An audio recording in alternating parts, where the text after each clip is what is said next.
Recording is on.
Hi, Lisa.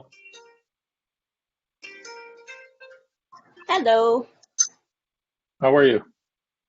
I'm still on vacation, so I'm doing good. That's good. That's Sort of. good. Now I'm doing You should great. get several hours of vacation time credited back to you for the work you had to do. Oh, I did. Good, good, I fixed that today. good, good. Did you get to go anywhere? I went to Mexico, so I went on a real trip. Nice. The first time That's we've gone nice. anywhere in 2 years. That's terrific. So it was very nice, and we obviously booked it before everything went crazy again with COVID, but it Yeah. all worked out, which is great. Was it crowded or No, medium or what? Yeah. in Mexico, the place where we stayed was only at 30% capacity, so it was actually lovely. That could be, Um, yeah, really nice. It was great. It was like you had lots of good distancing with people, and the waits, like all the service staff were like wore masks and kept really safe and cleaned all the time. It's actually funny when we got back to America, we were more freaked out. Like, Yeah. whoa, Wait, yes. everybody's so Yeah. close together. Right. But it was nice. And then also, we were so scared about the plane, but flying back, we realized everybody on our plane had to get a negative COVID test in order to get on the plane.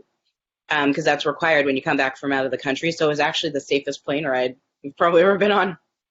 Yeah, that's even better than the US, right? Yeah. So that was good too.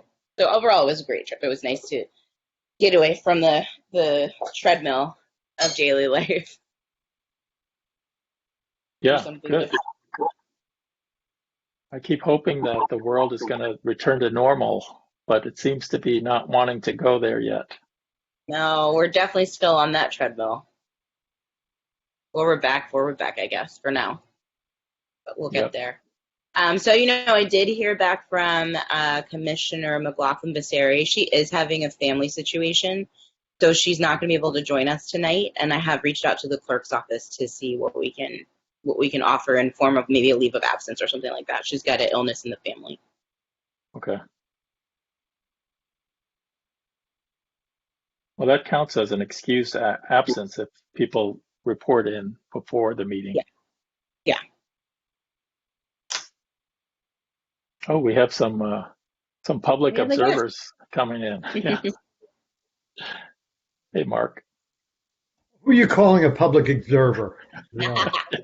I mean gadfly. I meant gadfly. Gadfly just, Lisa, it's been a long time. Good to see Hi. you. Nice to Yeah. see you. Yeah, great. Are you here to heckle George? Yeah, I'm here to make faces, Hi, Michelle. We see you too. For that reason, I'll leave my camera on, so in case the spirit moves me, I'll. Exactly. I might call on you. I mean, you're the chair. You have awesome power, so. Yeah. Right. And Chair, did you get all the information you need for public comment, when to solicit it, etc.? If not, I can Yeah. ask the city. Yeah. Okay. Yeah. And, Great. and we'll have live help from the city attorney. Yeah. Hello, Commissioner Roman. Hello. Hi. Nice to see you. Nice to see you. I like your art. Thank you. Very good. Thank you. I had an option of being at the hotel or here, so I was just like, here is good for today. Yeah. Run out of there.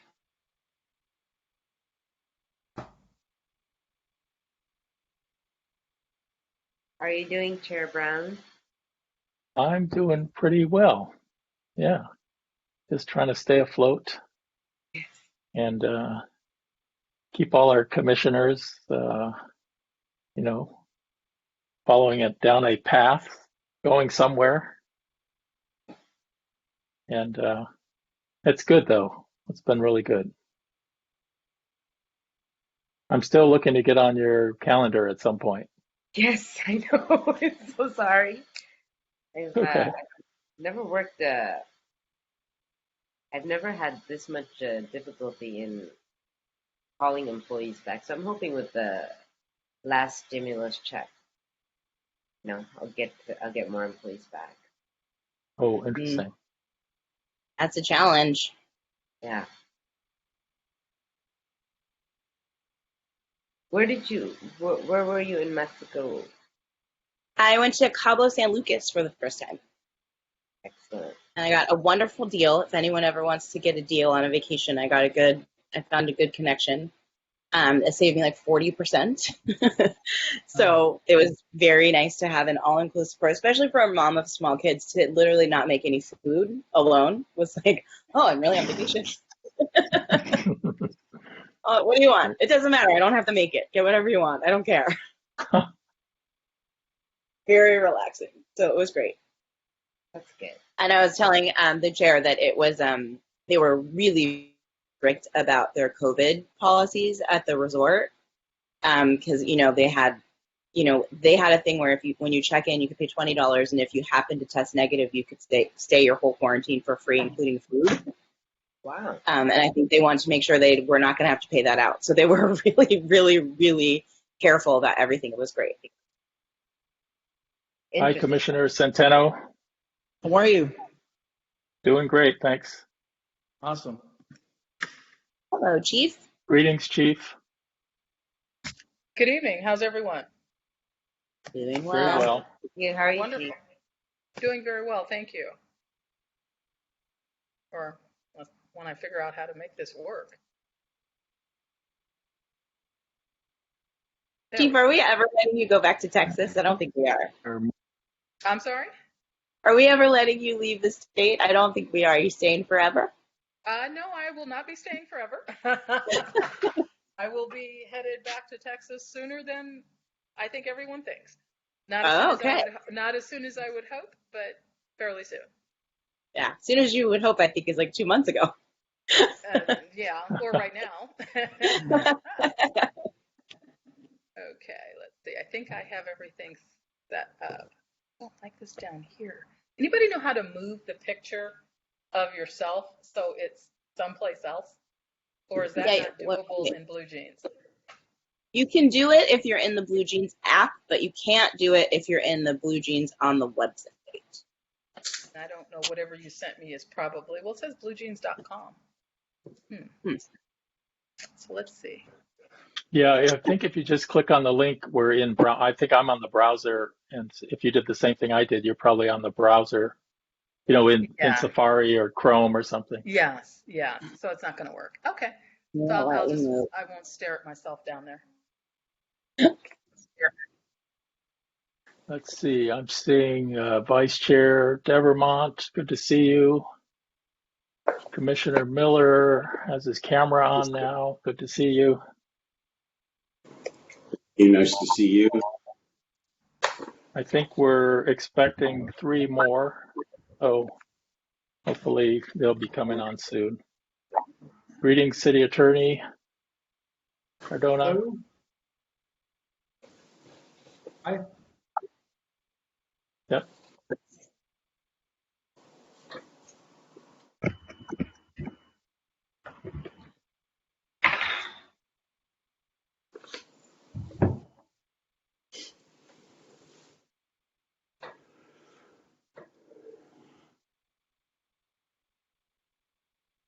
City Attorney, has our quorum requirement changed when we have vacancies, or do we still always need 6 out of 11 as opposed to 5 out of 9? You still need 6 out of 11 because it's based on your authorized membership.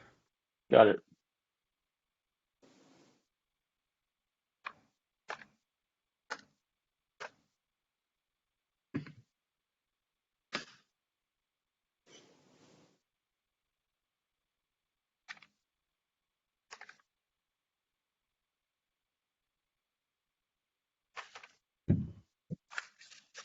Well, we just need one more.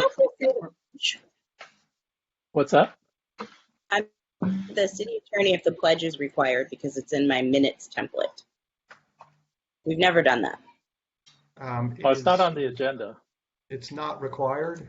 Okay. I talked to Brandon about that. We can't start until we get a 6. I count 5. Yeah, I count 5, and we got 3 shots at getting a quorum. Can we All of them are expected. Yeah. Chairman, dispatch the Sergeant of Arms, round up the commissioners. There you go. Better yet, I mean, maybe we can send out the police department since they're. I think you have your 6. I show. Yep. Greetings, Angela, or Commissioner Scott. Hello. I had a bit of difficulty finding our link. It was not in the calendar invite. It was in the agenda. Okay. Well, let's see. I would say we'll wait till 5:35. I've got 5:34 right now, and then we'll call the roll in just a few seconds.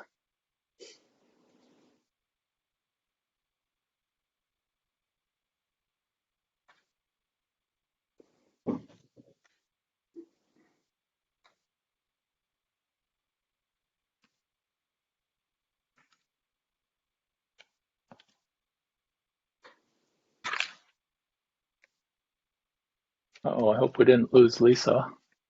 Mine is saying poor network. Better yet, I hope the poor network is not me. She's now left the call. Hopefully she'll come back on.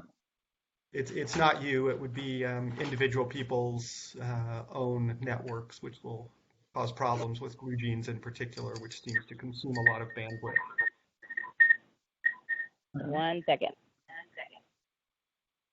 All right, I'm joining with phone audio to see if that improves the connection. Okay. Are we ready? Okay. Yes, I'll have you call the roll. I'll just note that if you're the 424 number, you're also showing as still signed on as Lisa Parson. So just make sure we don't have an echo. Yep. And so far it's you don't okay. have one now, right? So far, Okay. right, correct. Yeah, I turned the volume down on the computer, so we should be good. Let's call the roll. All right. Chair Brown. Present. Vice Chair Devermont.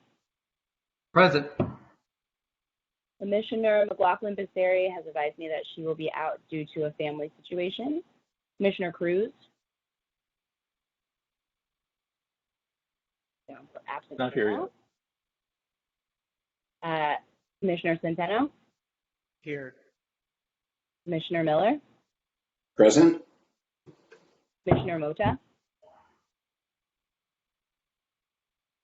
Absent for now. Commissioner Rahman Present. and Commissioner Scott. Present. Okay, we have a quorum, so I will move forward. A couple of quick notes as we begin. First, training is ongoing. We've been participating in a very well done, customized training program put on by the police department, and we've finished 4 weeks now. There's been a few of our commissioners who have been no-shows, so I want to urge everyone to attend. I sent them an email note recently, and if for any reason you are going to miss a meeting, please give someone a heads up so that the group doesn't sit around waiting to see if you're going to be there or not. I also have received a few video links for some of the prior sessions that were recorded so that people can get caught up when they're back around. Another note on commission meeting attendance. You'll recall we adopted standardized bylaws that the City Council had put in place, and as part of adopting those new rules, they have rules on commission attendance. And so if you have a certain number of unexcused absences, I believe you're automatically off the commission. And even if you have excused absences after a certain number, it gets reported up to the council for consideration. And I just, that's just a friendly note to everybody that if you are going to miss a meeting, try to give Lisa or me or the vice chair, Devermont, a heads up. All right. First item on our agenda, normally, yes. Can I just follow up on the attorney. training comment very quickly? A Sure. reminder that the ordinance for the commission actually requires every member of the commission to complete the training that's being put on right now by the SMPD. Thank you. I meant to make that point. To the extent you have missed sessions, you will need to view the videos and give Lisa Parsons, confirm to her that you have in fact observed those sessions. And we will likely put together a list once we've gone through the training and send out a reminder letting everybody know that they will have to watch those videos to the extent they were not in person at one of the trainings. We also, going forward, for those of you who don't know, for many of these trainings, when the police officers are coming in, they're coming in after hours, and so we're having to pay overtime for them to be there during the training, and they're also setting aside their own personal time to come in and do that. So we're likely going to implement a system under which if we have people cancel out, and we may end up canceling some of the sessions if we don't have enough attendance coming. So I just want to let everybody know. Can I also comment that I did receive, and perhaps Lisa Parsons received it as well, an email from Commissioner Cruz saying that he was having a procedure done and he would not be able to attend other meetings or future meetings until he got back to us. Hope they got that. Okay, thank you for alerting us to that. I'm sure Ms. Parson will follow up. Yes, was that Vice Chair Devermont? Did you want to say something? Yeah, I had a question for City Attorney Cardona, if I may. If it's on the subject of trainings and such, yeah. So, is there a deadline for completion of these trainings? I understand you said that they're mandatory, but is there a deadline? I mean, I know how a misdemeanor. It's 1 year. It's 1 year. Right. Okay. I want to talk about the consent calendar process. Normally, there'll be things like minutes, and if there's any other routine items, they'll be on there, and it gives us the opportunity to efficiently approve them. We don't yet have minutes for our prior meeting, so I'm going to pull all of those items off the consent calendar. And typically, any one of you could also pull an item off the consent calendar for further specific discussion. And so we'll continue those to the next meeting, but I would like to ask Ms. Parson what the status of the minutes are and whether you have enough resources that you need to help get them done, and if there's anything we can do to be helpful. Yes, the status of the minutes is that they are done. And I did not get them to you within the required time for you to review them and approve them. So at the end of tonight's meeting, I will send you all of the minutes since May so that you can approve all of them in the next month's meeting. And happy reading. Enjoy that. Okay, thank you. So we'll continue the consent calendar items to the September meeting. The next category we haven't used before on our agenda, it's a study session. I just wanted to make a note at the outset that, and many of you know this already, but a study session basically is an opportunity for us to discuss issues and ideas and whatever, but discuss them only, and no action items will come out of those discussions. But very well could become action items later, or an additional agenda item, or a follow-up on a committee and that sort of thing. So with that, let's move right into agenda item 3A. And Ms. Parson, do you want to call the item, and then we'll take public comment? Item 3A, discussion with Interim Chief Seabrooks regarding accountability for violations of body-worn cameras during May 31st, 2020 events, and false narrative advanced by Santa Monica Police Department leadership in the months that followed. Okay, I think what we'll do in this instance is get the public input first, and then we'll have some discussion with our chief, and then we'll do some additional conversation with the commissioners. So do we have people, Ms. Parson, waiting to give public comment on this item? Yes, first is Bert. Oh. Sorry. Okay, and we're doing 2 minutes, I take it? That's right. And the first is Bert Champagne, and the second is Andrew Nasakir. Hi, everyone. My name is Bert Champagne. George, thank you for Chairman Brown, and I should give you your respect that you deserve. Thank you for allowing us to speak on this matter.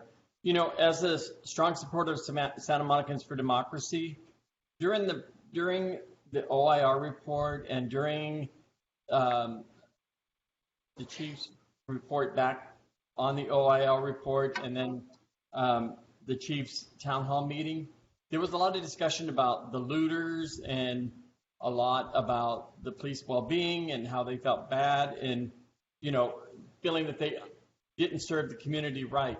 But I didn't hear a lot about the peaceful protesters. And that concerns me because there was a lot of us out there protesting peacefully. Yes, there was some bad apples out there, but most of us were peaceful that were out there. I personally wasn't out there. I did subsequent protests in front of SMPD for 8 or 9 weeks, you know, calling attention to this. And I wonder what is being done to protect our rights to be able to protest and not worry about being shot at with tear gas, rubber bullets. And if this is to happen again, what has SMPD put in place to protect us? Thank you so much. Thank you.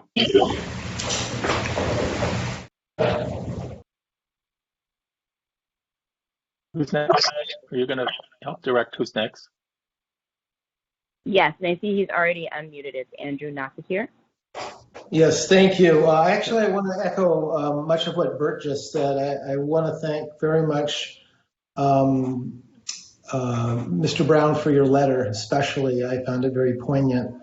Also, I want to just say thank you to the citizens of Santa Monica for showing up diligently for week after week, clearly identifying that the citizens of Santa Monica know when right is right and when wrong is wrong. And very specifically, I would like to know as a citizen, and specifically to the issue of the body cameras, Internally, I know this is an internal matter for the police, but I would just like to know that there's mechanisms set up internally with the police that they not shut off their body cameras in the future. It seems like a very simple thing, and there was a large number of us peacefully protesting. And I would like to know in the future that I would be safe in doing so. And I want to thank the Commission for just your presence being here, because I know that you're addressing a thorny issue. And that's all I have. Thanks so much for letting me be here. Thank you. Are there others, Ms. Parson? I don't see any others now. I want to wait 1 minute just to see if there's anybody who raises their hand. And I'm seeing none. Okay. Chief, I think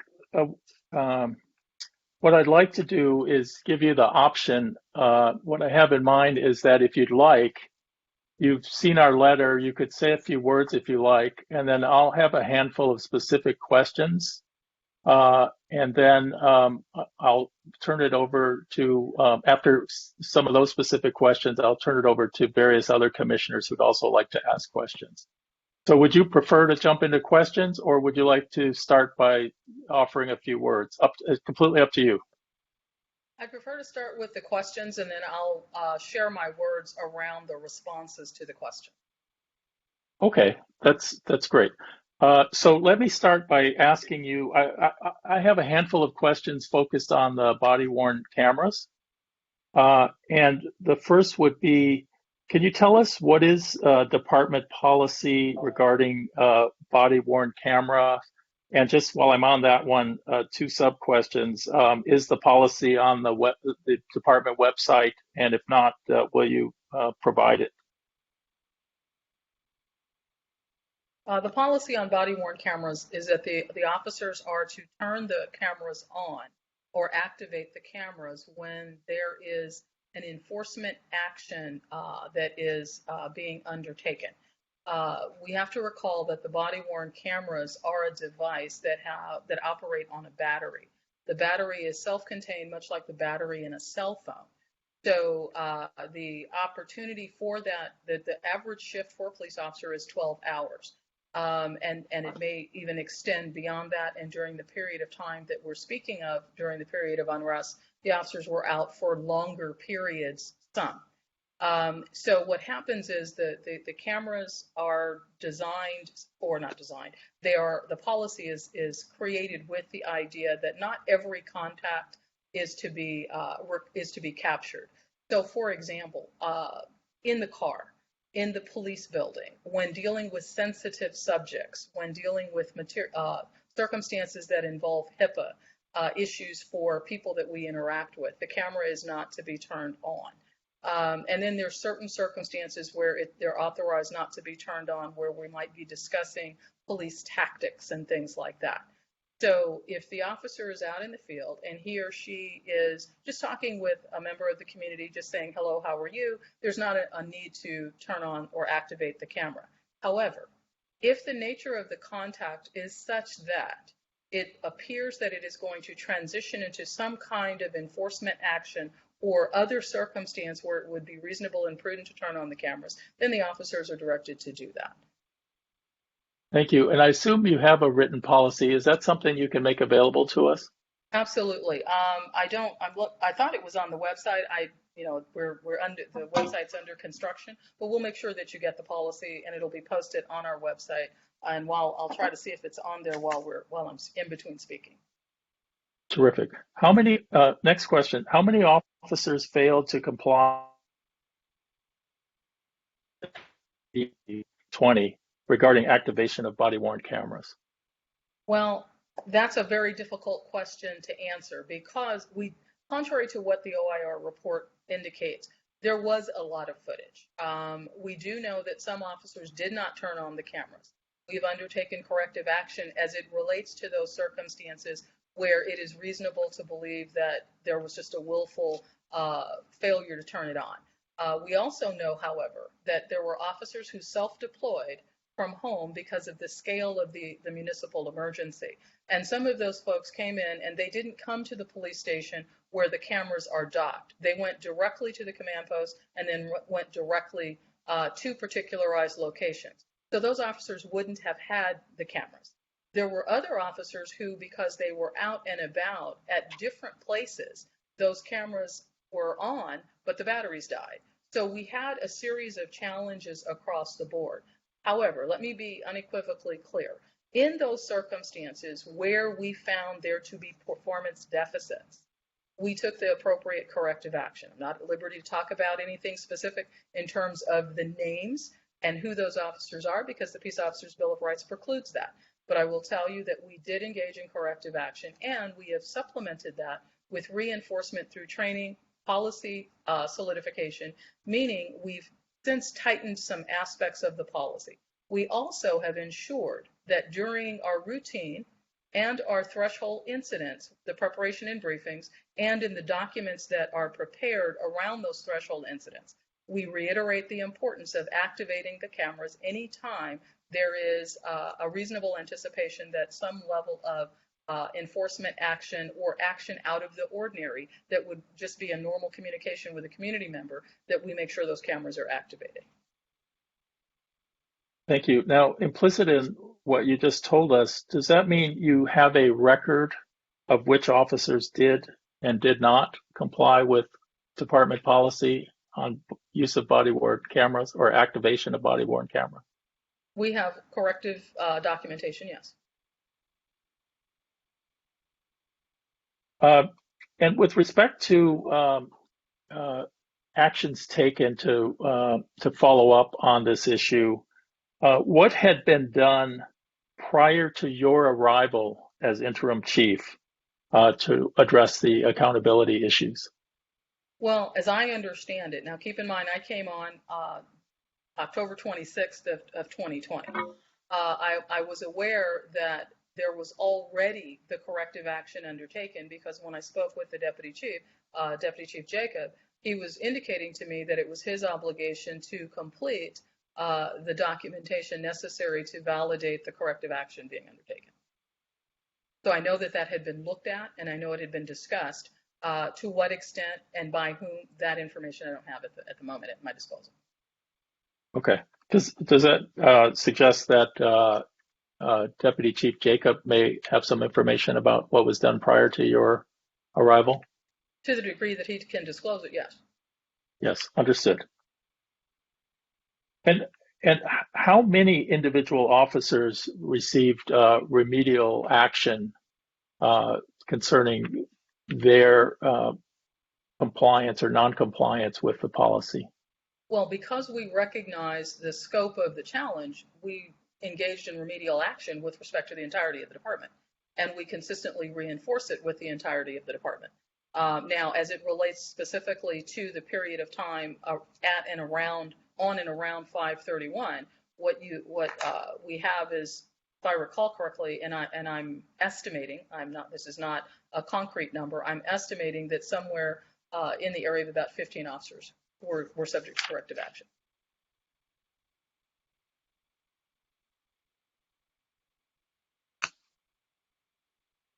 And then, so you arrived on October 26. When did you first learn about the existence of this issue of non-compliance with body-worn camera policy relating to May 31 events? I don't really know. I mean, we started talking about the OIR report very quickly, or not the report, but the process of the OIR being present very quickly. And I actually met with them, I would probably say, within the first 30 to 45 days that I was on board. And that's described department-wide training, and that there were specific steps taken with respect to 15 individuals. What additional steps have you taken to ensure accountability on this issue going forward? Well, as I said earlier, we make sure that on all of our seminal documents associated with preparation for critical incidents, it is included in the operational instructions for briefings, the activation protocols for the cameras. It's not just reiterated and reinforced during the critical incident briefings. It's also done on a routine basis we republished the body-worn camera policy so that people could be very clear about what the obligations were.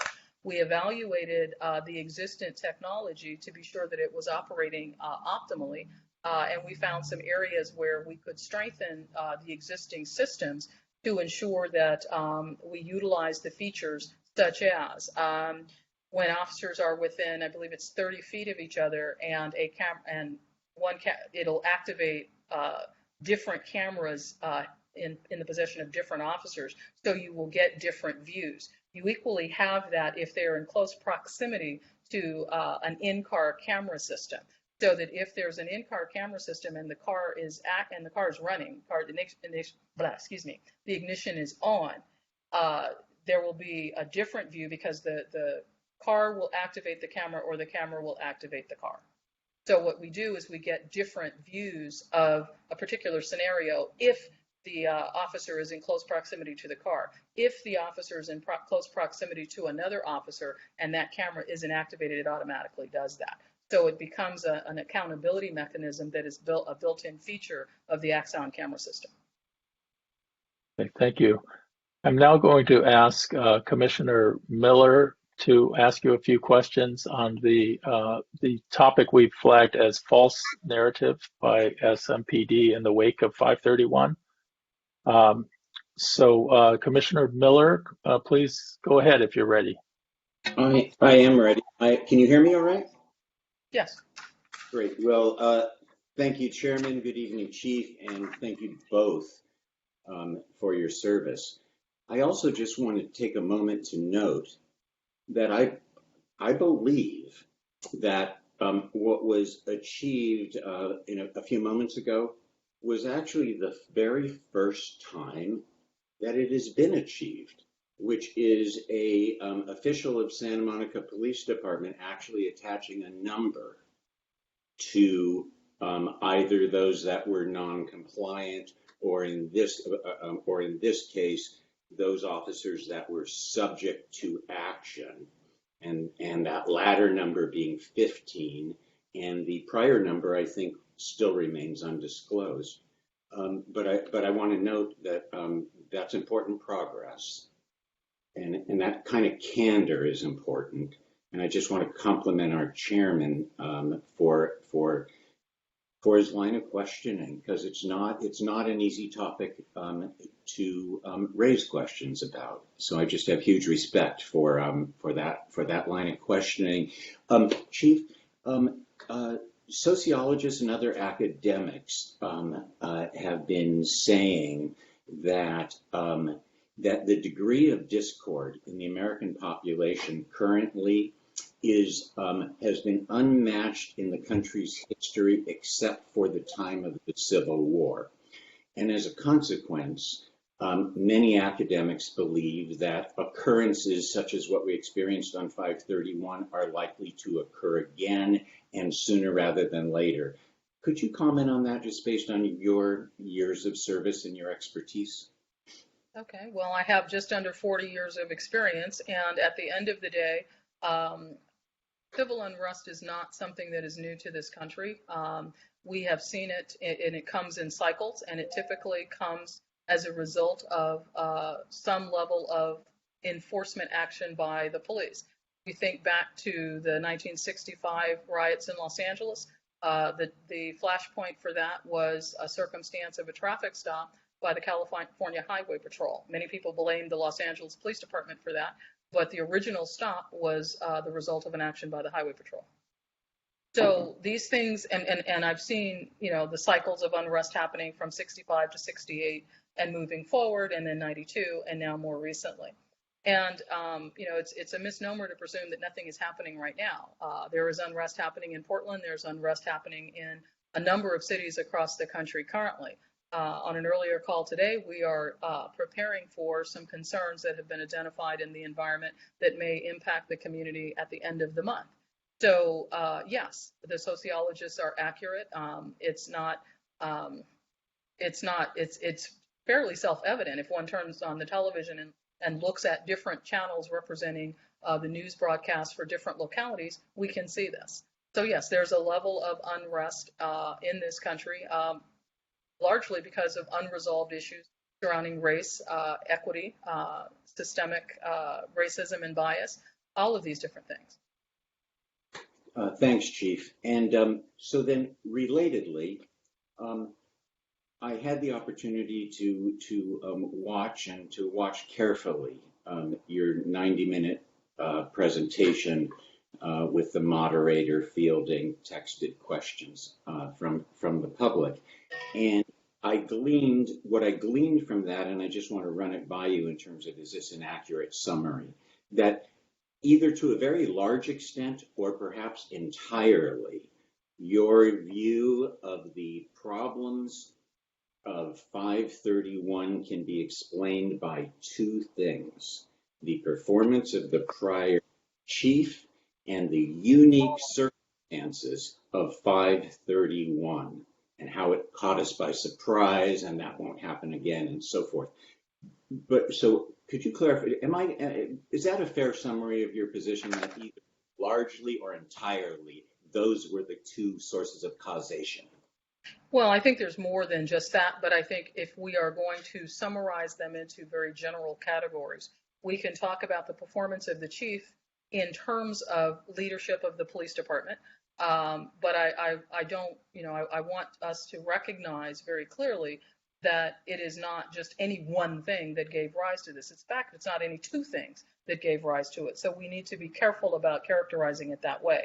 Secondarily, the unique circumstances of 531 to the city of Santa Monica, because we've just had a whole conversation, as you've pointed out, about what the social scientists are saying that are indicating that this is not new, etc. But for this community, Santa Monica, the 8 square miles and some that it is, this was a unique set of circumstances. Well, I appreciate that answer. I want to go to the issue of body cameras and specifically, I think the chairman covered most of the questions, but the part that I think still importantly lingers is all of that non-compliance, and then even moreover, the basically free day that was declared as contained in the OIR report, that the general message and the message to the rank and file that was disseminated and the message that the rank and file received was, you're going to be off the hook on 531 in those body cams. So if I trust that report, I think the facts at this point are pretty clear, and that situation requires the complicity of a number of members of the police department. So could you address that, and specifically, do we still have some important, cleaning up or even rooting out to do? Well, no police department is perfect. We're made of human beings, and every human being has challenges. People on this call have challenges. And I'm not going to say that there was a free pass given to anyone. What I will say is someone made an imprudent, thoughtless statement that reflected a level of foolishness that isn't tolerable.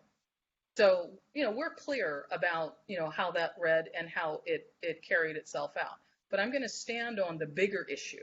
And the bigger issue is that the men and women who showed up from home, people who self-dispatched, people who stayed and worked 18, 22 hours straight, the vast majority of the personnel who showed up that day showed up and did what they could do given the constraints of resource scarcity. Did some things happen that we wish hadn't? Absolutely. No one is running from that, and I've never said anything to the contrary and will not.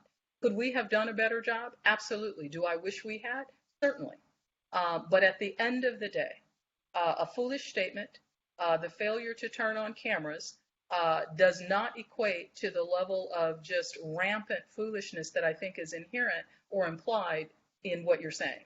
And that's not what the case is at all. Where there was wrongdoing identified, and we could show and prove, consistent with our obligations to prove an allegation as to make the finding of sustained, we did that. I don't think that, thank you, Chief. I don't think that I or the OIR report made any reference to rampant foolishness. Both are making reference to rampant non-compliant, which is actually a fact. Chief, I wanted to move on to the issue of the internal review that was purportedly being conducted by SMPD. Granted, this is before your tenure, and I understand and appreciate that. And then the OIR report. So, and this cuts to a key thread of false narrative, although it certainly, the false narrative was so broad as to go much beyond this.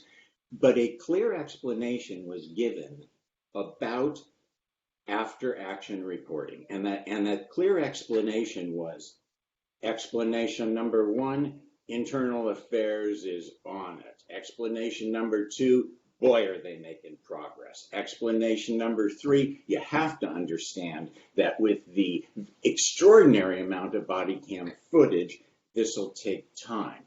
That then changed to a declaration that the Santa Monica Police Department could not both police our community and conduct effectively this after action report.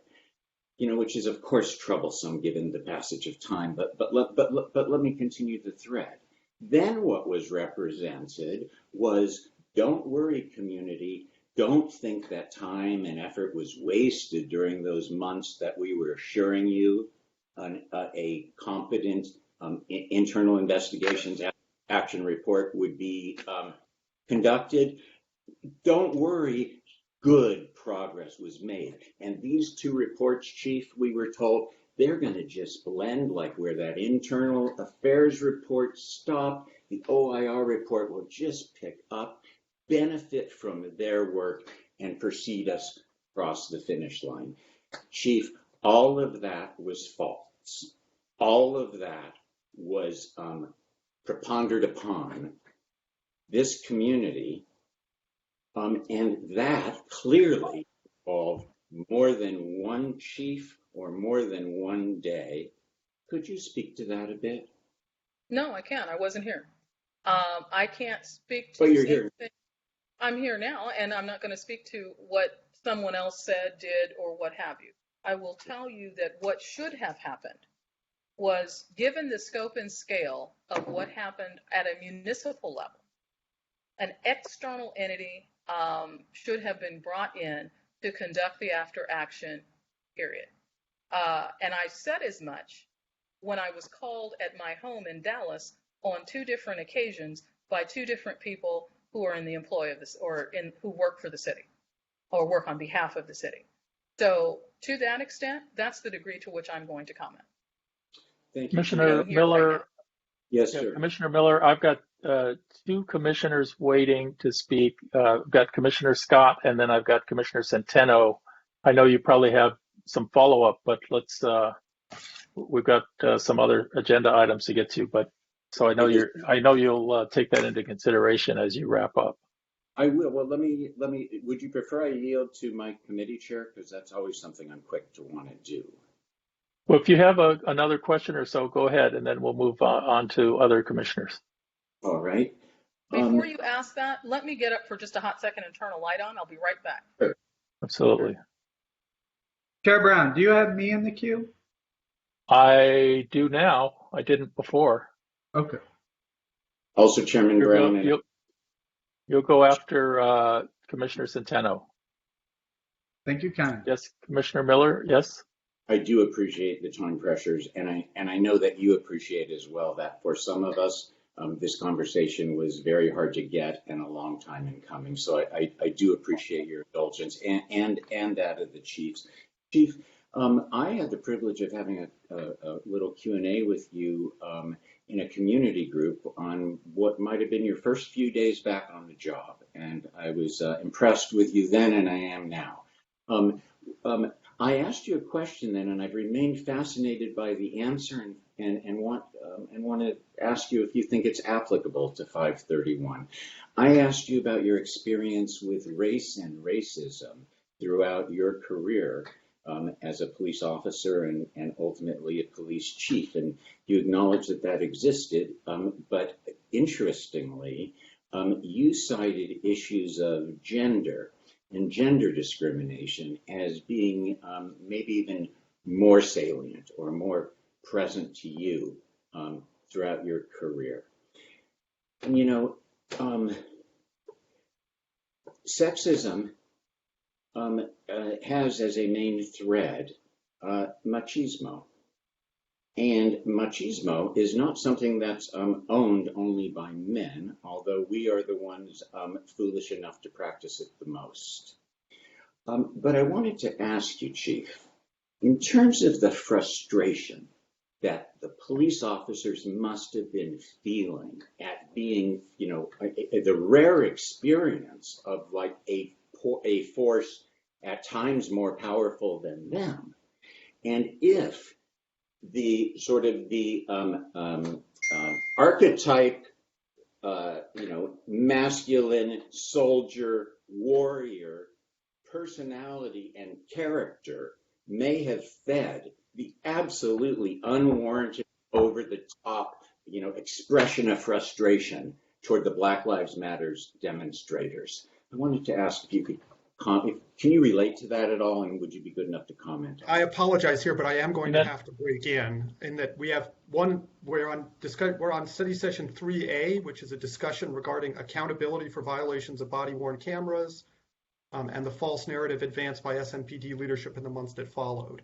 I fear that it goes well beyond that agenda item, and so is not properly before the commission at tonight's meeting. Yes, I'm with you, City Attorney. So Commissioner Miller, you're starting to drift. I know you're trying to, you're getting it tied back in, but I think you're drifting a bit. So if you want to wrap up with one more question and a shorter one, I will. Would be appreciated. I will.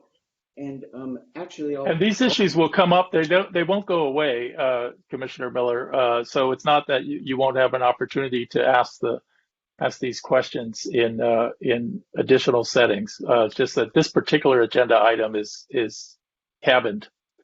I fully appreciate that, Chairman, and thank you for that guidance. And Chief, I was fascinated by your comments and back at that meeting months ago, and maybe someday we'll have an opportunity to revisit that. I think rather than a question, I'll just close with a comment, which is the courage of Santa Monica police officers deserves to be honored.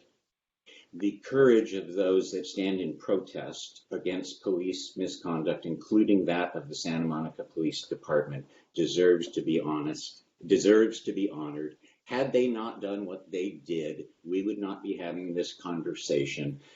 And I'll just close by saying, say their names. You don't have to say them out loud, but say their names. And then think of the countless names that have gone unsaid.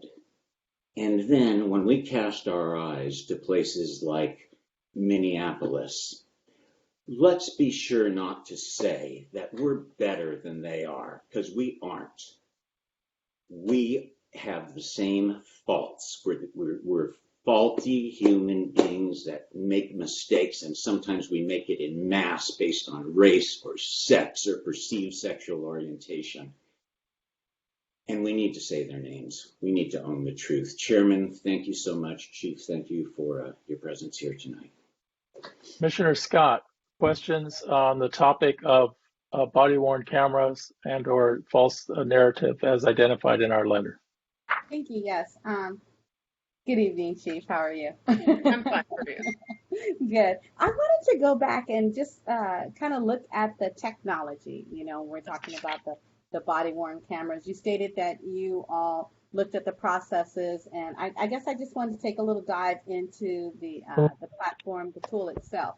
And so I'm wondering, first of all, how often are these body cameras replenished? Like, what is the warranty, I guess I would say, on that as well? Because you mentioned, the batteries are often kind of, of course, without the day. So I'm just wondering, what is the battery duration per day or per week? Like, what does that look like? And then again, when we talk about technology, how often are they replaced?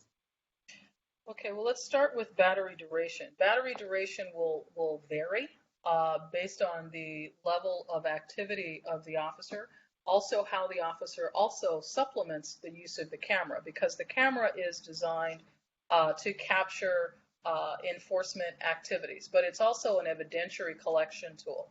So you can go out to a traffic collision, you can record data, you can record information, you can record interviews. All of that activation drains on the battery. So if the officer is active, and keeping in mind it's a 12-hour shift and the battery life is not 12 hours, turn your average cell phone on and the battery doesn't last 12 hours.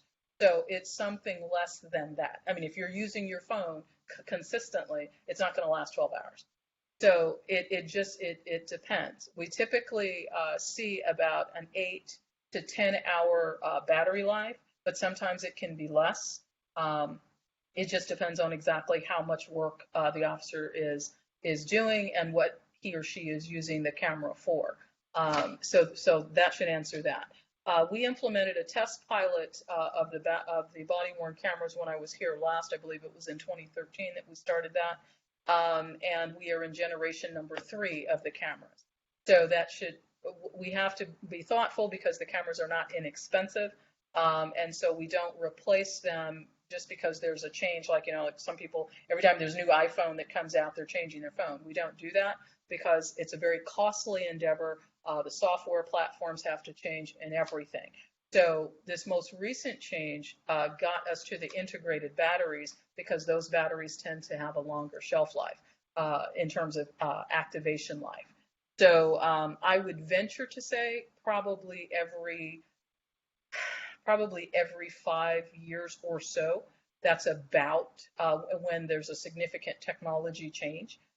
It can be longer depending, but typically that's about it. Because the cameras that we had in the pilot are nothing like what we're using right now. Far better. Right. Okay, and then also with respect to the body cameras, how often is the footage reviewed? Is that like a daily, at the end of a shift, do you also have to turn in your camera and have the footage reviewed?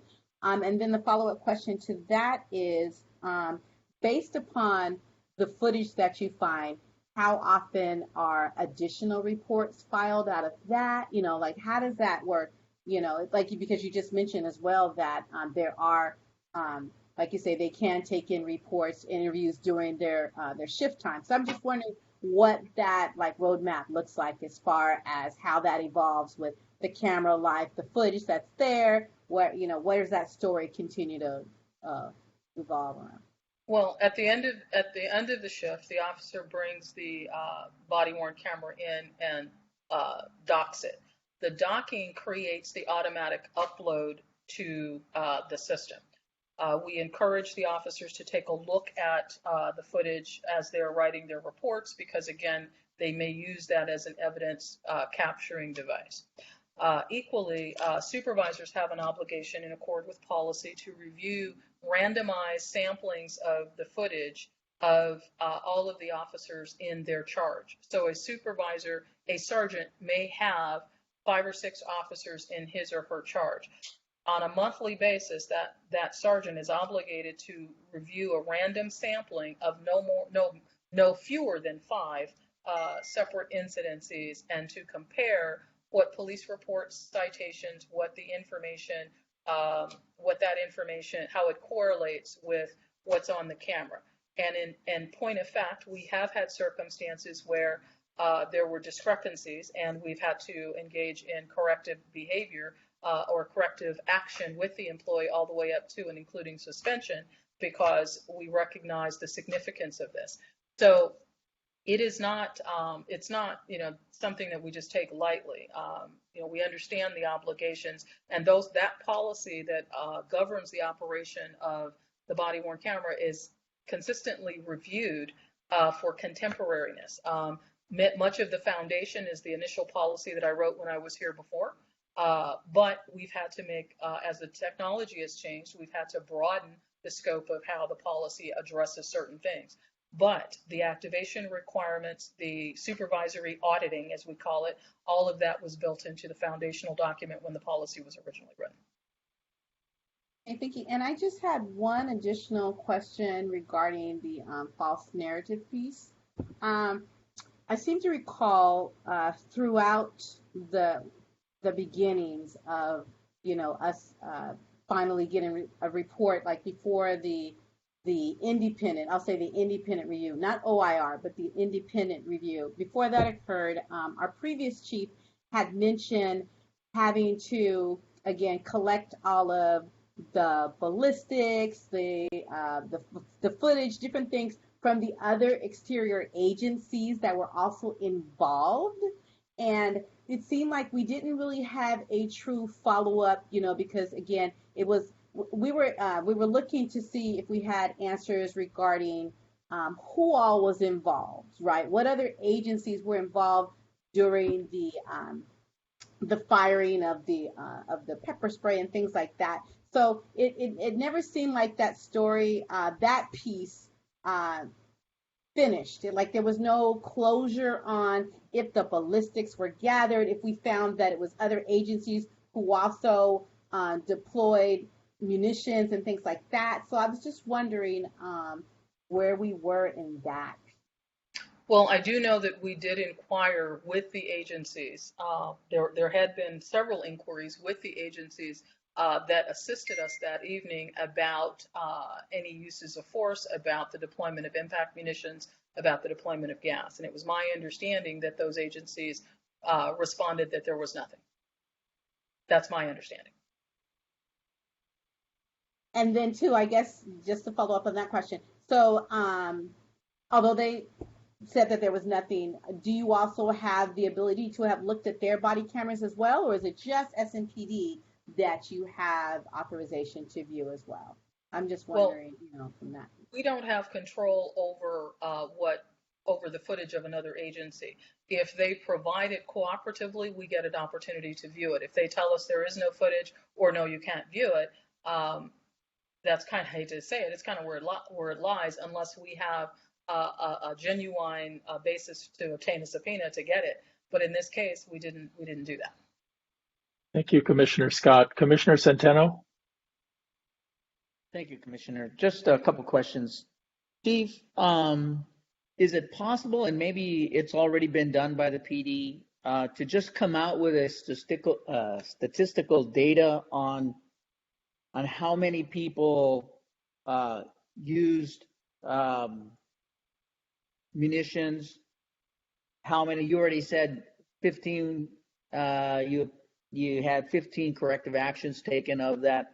But if you had a total context, like how many total used, how many corrective actions taken, how many were addressed through training or additional training, and how many were exonerated, i.e. like batteries went out or officers couldn't deploy because they went out, even though you don't need to give those particulars, but I think in terms of just providing more transparency, if you could come out with a statistical data, maybe you have already, I haven't seen it, but is that something that's possible? I'll have to evaluate it and take a look. Some of it, I know, with respect to the use of the munitions, that was also, as you may know, something that we were critiqued on by the OIR because the new conventional wisdom is that we embed someone within the mobile field force whose obligation it is whenever we move forward with impact munitions or other chemical-based munitions, that we would be sure that we are doing some kind of documentation, and that may even include retrieving any casings that are left behind, so that we have a sense of how much was deployed. And unfortunately, that was not done at the time. Okay, and then just one other question. This came up, I think, in one of our subcommittee meetings about the leadership with regard to the prior chief.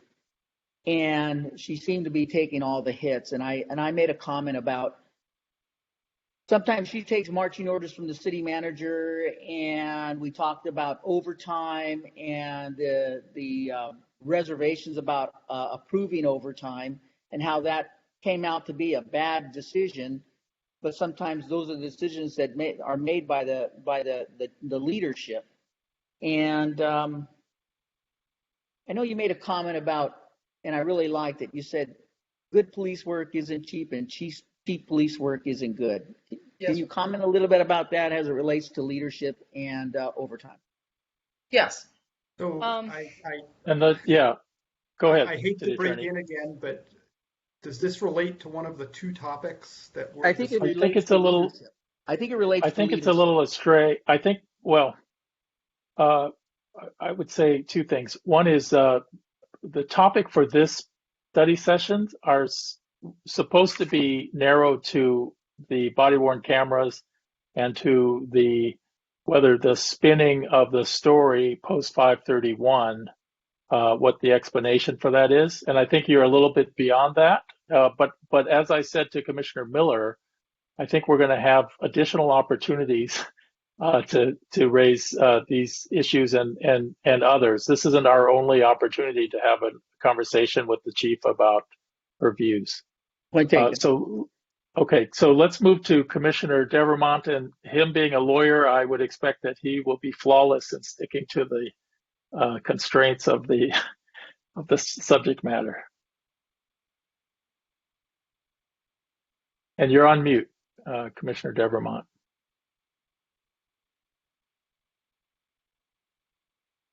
We may have lost him right then. I don't know. I don't know if I'll be flawed. Usually I have a judge going, Mr. Devermont, you should know that. Good afternoon. Thank you for being here. I do appreciate it. My first question is going to be easy. And you said that you lived in Dallas. Now, I'm going on a barbecue-themed road trip through Texas. Do you have any recommendations on places I should go to? I'm serious. The end of September, I'm going through Texas on a barbecue-themed road trip. Where should I not miss? Well, I think the CAO is going to weigh in, and he's going to tell you that that is not something that is covered pursuant to the Exactly. agenda. You'll have to do that in another session. False Yes. narrative and the like. So what I would There you go. suggest She's defending herself now. offline, you send me a note, and I'll tell you where to go. Fair enough. Fair enough. Good. So you mentioned an enforcement action. Just briefly, can you define what an enforcement action is? Well, enforcement only action with respect to the body-worn cameras, please. Correct.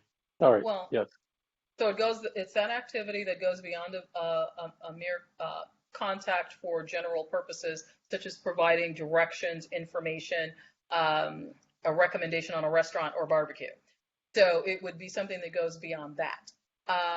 But it need not necessarily, know that it's let's say it this way.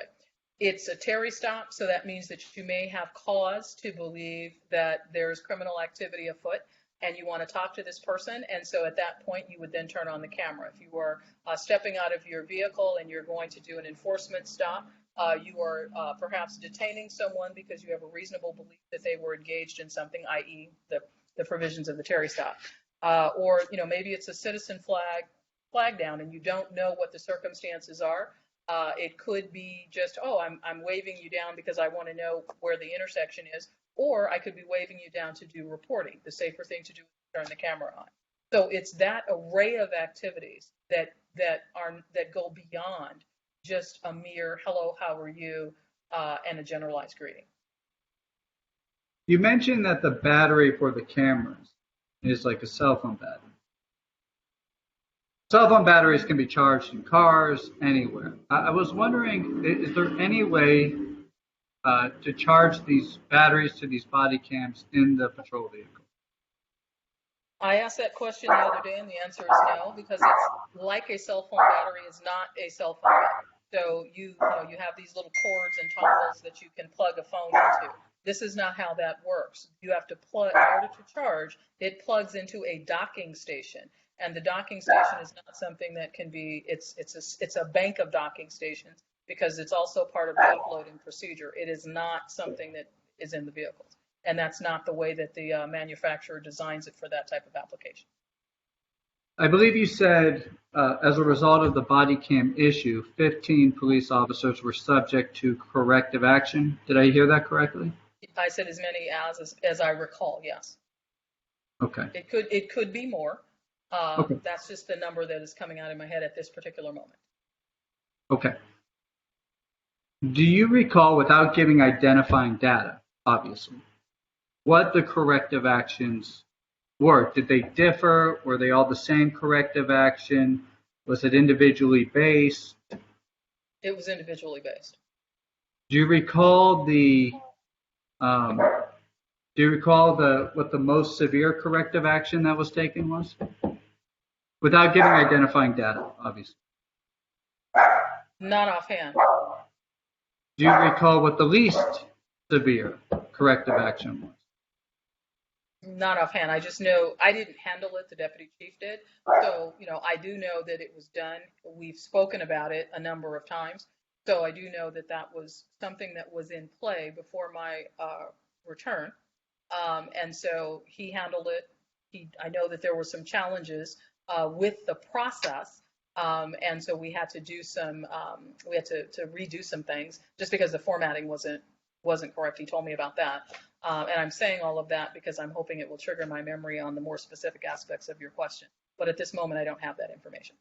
Do you recall any examples of the corrective actions that were taken? To the degree that I remember, I know that it was written down, so it went beyond just a verbal counseling. It went in the file? Oh, yes. Okay. And would a verbal counseling go in the file as well? It should, but it doesn't always. Okay. Okay. Can we move on, Commissioner Devermont, or do you have a couple more? I've got questions if that's all right. Am I short on time already? Go ahead. Well, we're all short on time. It's not your doing, but go ahead and try to do a few more. Again, we'll have the opportunity for follow-up. Okay, fair enough.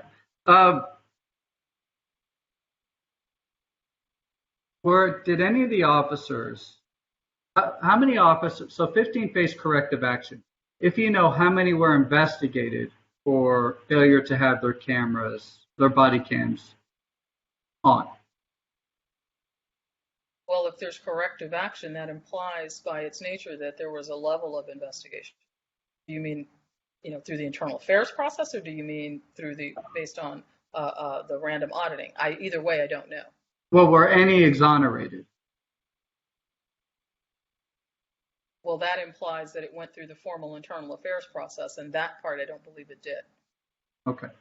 Do you know if any officers turned their body cams, had them on, and turned them off during the, whatever you want to call it, unrest? I don't know that, but I would presume that. In these investigations that were done, or these inquiries, was there any inquiry as to the motives for turning them off or keeping them off?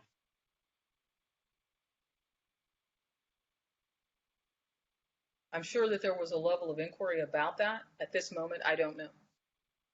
Would you agree that the obvious motive for turning them off is to hide something? No. Well, what other motive could there be?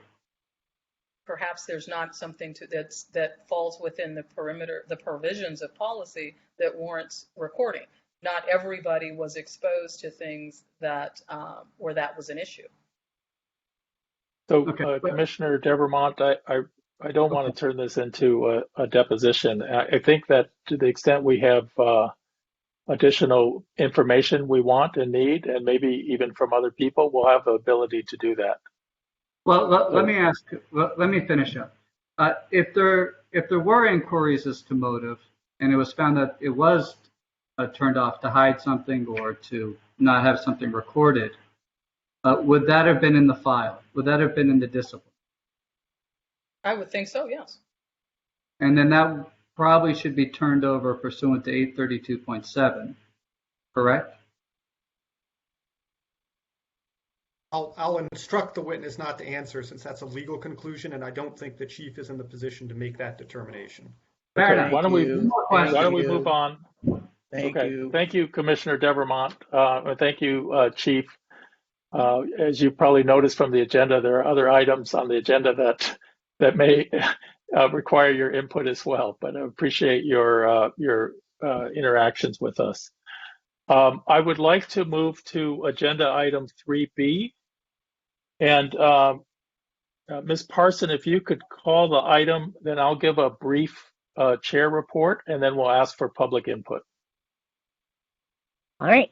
Item 3B, discussion regarding the use of thin blue line decals by Santa Monica Police Department. There was a complaint received and the Santa Monica Police Department leadership's response. Okay, so the agenda included an attachment, which was the letter that I sent to the chief. And it reported that I had learned about a concern from a resident concerning display of a decal in a police department vehicle parked in front of the main library. The decal was the thin blue line slogan or flag.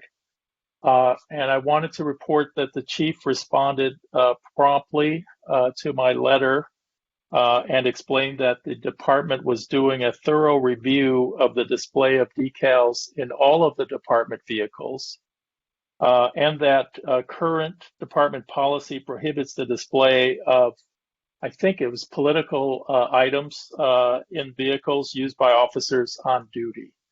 So, after we get public input, what I'm going to ask is whether the status of that review and any findings to date or any actions taken. So with that, Ms. Parson, do we have any people waiting to give public input? I am seeing no hands raised. Okay. Chief, can you give us just a brief update on what review you're doing and what you found and what your policy is with respect to these types of decals? Sure. I think it bears noting that the thin blue line flag started off as a positive representation for the profession of fallen officers, and it was to discuss the line between chaos and the maintenance of civil order. Unfortunately, that flag has been co-opted by entities that have a much more insidious nature. So it came to my attention before your letter that someone had seen the flag on one of our vehicles, and I called for our fleet manager to conduct an audit of those, because we have an organizational policy that is long-standing, that the only decals that belong on the police cars or the police vehicles, not just police cars, marked, unmarked, parking enforcement, civilian units, etc. We have a long-standing policy that only those decals approved by the city that are applied on the vehicles by the city's fleet services are those that are authorized.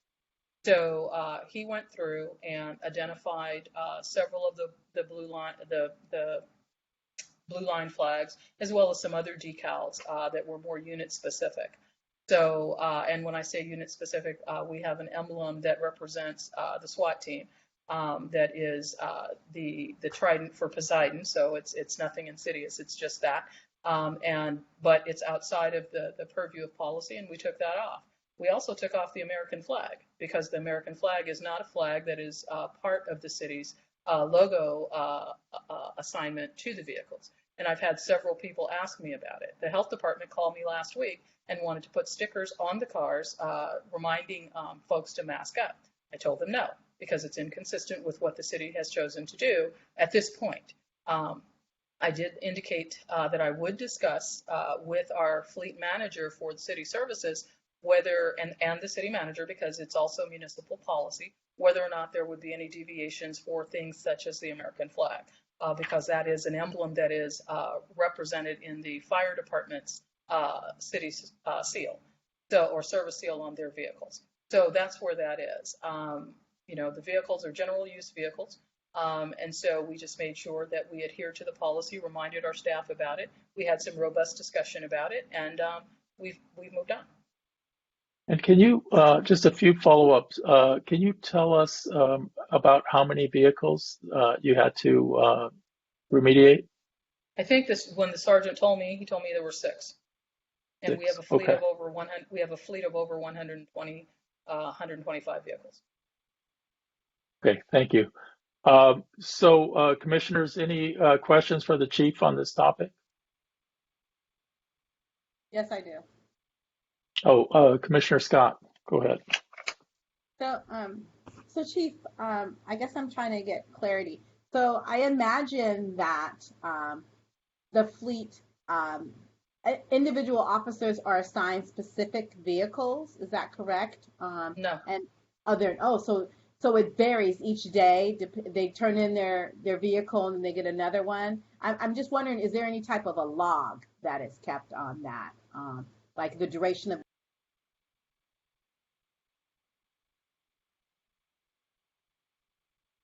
Your microphone, you're muted, and Commissioner Scott, inadvertently. I think she's and frozen. I think she's frozen. She's gone. Okay, while we wait for her, let's go to Commissioner Centeno. Thank and then you. We'll go back to her when she comes back. Thank you, Chief. Of the 6 that you remediate or identified, how many were of the thin blue line emblem or decal? If I recall correctly, it was 2. 2? Okay, thanks. That's it.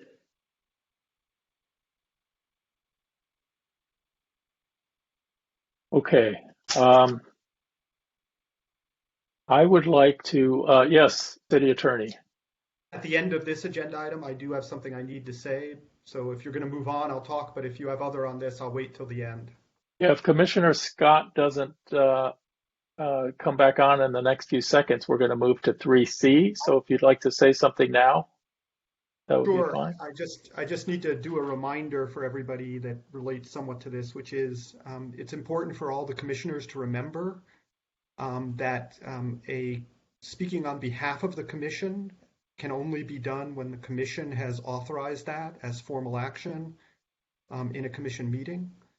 Individual commissioners are free to, for example, submit complaints or make requests for information in your individual capacity, but you cannot act on behalf of the commission unless the commission has authorized that action. So, for example, it would be improper to submit a complaint saying that it is being submitted by the commission unless the commission has actually authorized that. Other than yes, that, and I'm the first person who have violated that concept, and I was educated by Deputy City Attorney Ward on the topic. My letter said, on behalf of the commission, I request blah blah. And next time, if any of us send such a letter, it would be on behalf of ourselves, in our capacity as a commissioner, but not on behalf of the commission unless we vote. And the same is true of all of these subcommittees that have been created. Understood. Yes. Thanks. So, right. The commission acts when a majority of commissioners votes to approve a particular action. Okay, so we're going to move to item 3C. Again, Chief, thank you for the information and update on item 3B. 3C. Ms. Parson, why don't you call item 3C? And then I'll give a few brief remarks, and then we'll see if there's public input. Item 3C is a discussion of Santa Monica Police Department complaint practices and procedures and potential changes to promote transparency and timeliness of the complaint process. I'm not seeing any public comment. I think I'm aware of one public comment on this, I think. But let me first start by explaining, and then we'll call on the public comment later, that this discussion is meant to do 2 things. One is, in order to keep it a reasonable length of time, I just want to focus on the initial complaint process and not on the whole investigative process, and how complaints come in, how they're tracked, and ultimately skipping to the end, how they're reported to the public. And it's also intended to just be preliminary because it will be part of the accountability standing committee's agenda going forward. But it's just an effort to start to get the issues out on the table so we can have a discussion. And with that, I'd also like to just give a very general a statement about my understanding of the complaint, the basics of the complaint process. And I have some of my commissioner colleagues who were just freshly trained along with me. And of course, we have the chief if I totally botch it. So let me just say briefly that my understanding of the complaint process is that a complaining party can submit a form online or in person to file a complaint, or they can tell any officer, or I believe any other employee of the police department. A complaint gets elevated initially to a supervisor, and soon thereafter gets classified into one of three categories: an informal complaint, a formal complaint, or a miscellaneous complaint. Ultimately, there's a detailed process that results in findings at some point, and the issue is resolved at some point, and eventually a report is posted on the website reflecting outcomes of a final decision. And that's a very high level simplified summary. And some issues for discussion would be, are you satisfied with your current understanding of how that complaint process works? How could we make it easier to file or lodge a complaint? Would it be good or bad to make it easier to file or lodge a complaint? How can we make the process more transparent? How can we track the complaints better so the community can keep track of where things stand? And then my last one would be, how can we better understand the nature and frequency of informal complaints? And so I'll stop there and see if there's public input. I know we have Ms. Wittig. And so if it's okay with you, Ms. Parson, we'll call on Ms. Wittig. Feel free. I don't see please her. go ahead. I see her. Great. Thank you so much. I hope everyone can hear me. My name is Michelle Wittig, and I'm the convener of the Santa Monica Coalition for Police Reform. I'd like to summarize some of what I consider to be the troublesome aspects of the complaint process. The resolution of these external allegations of non-criminal misconduct by the police can be described in 4 steps. I'm going to call them intake, investigation, adjudication, and communication. Each of these steps merits scrutiny.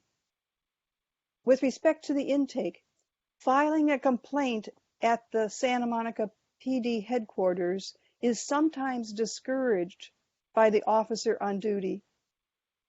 If you'd like references for any of my statements, I can give them in the Q&A or in writing later.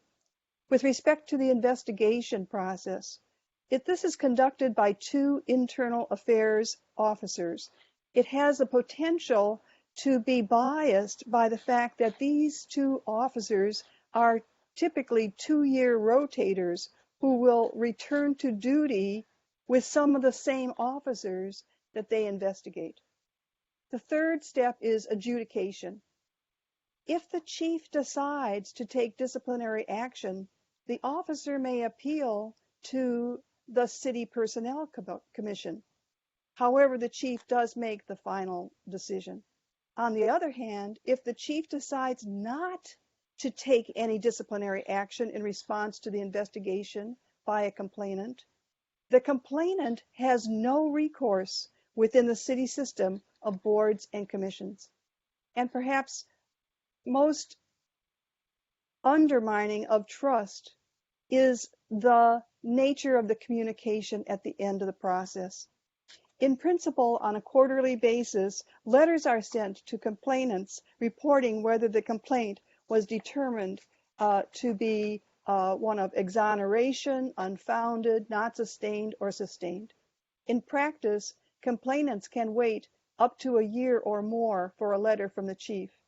And the letter often says simply, the investigation is complete, without any indication as to what happened.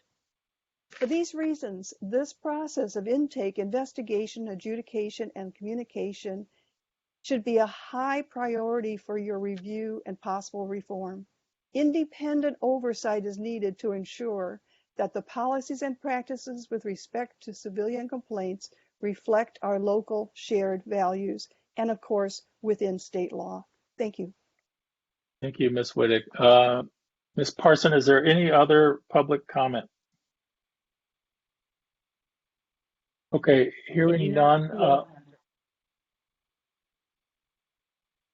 Okay, commissioners, again, we just want to tee this up for the accountability committee to take our comments and consider them further. Any thoughts from commissioners? Commissioner Devermont.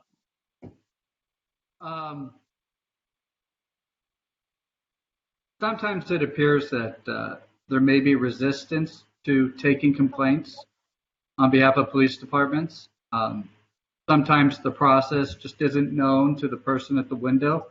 There's a video on YouTube that is about 2 years old of somebody walking into Santa Monica Police Department trying to file a complaint.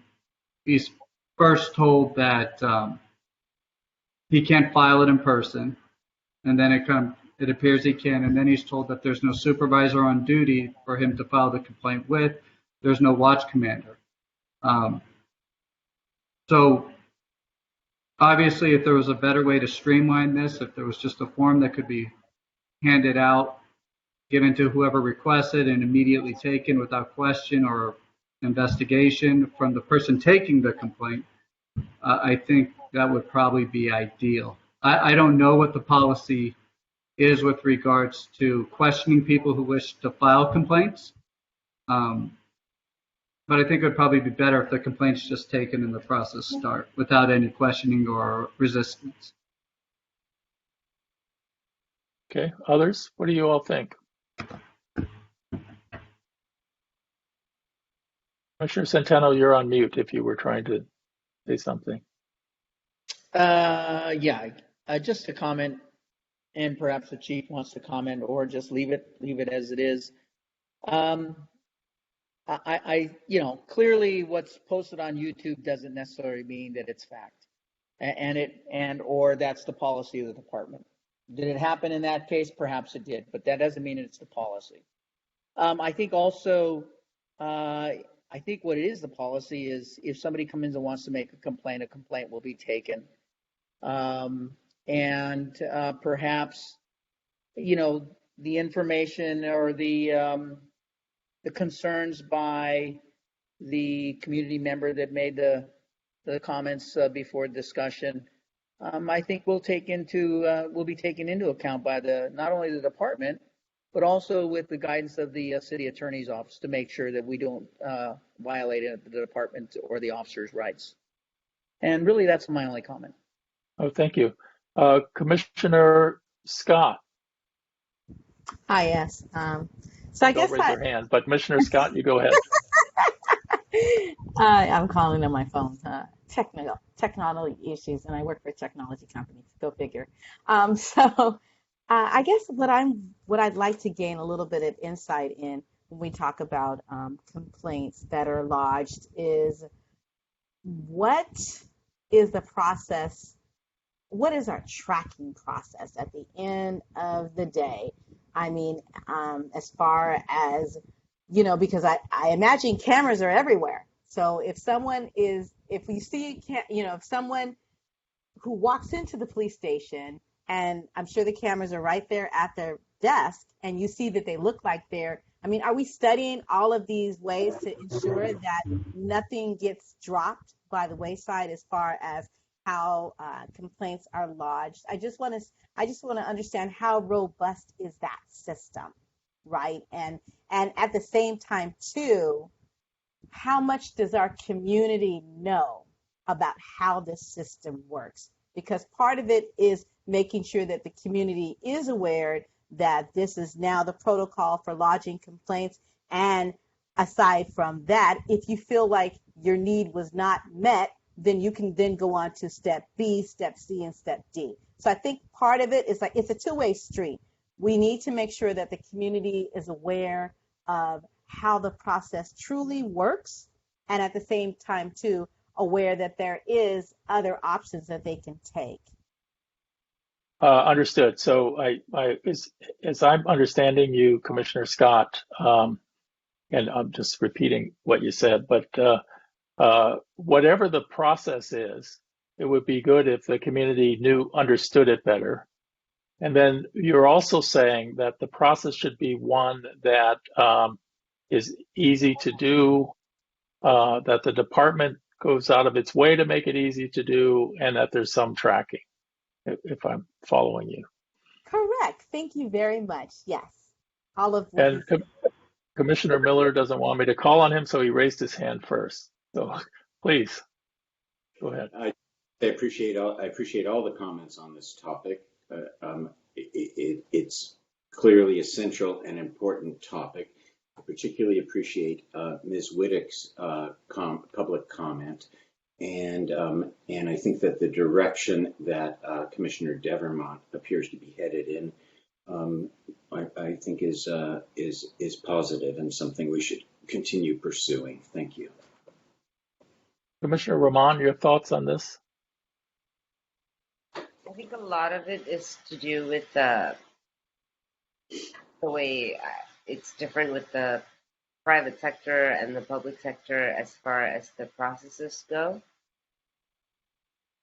So in listening to how the police department conducts its processes, I don't have any questions. I'm just understanding.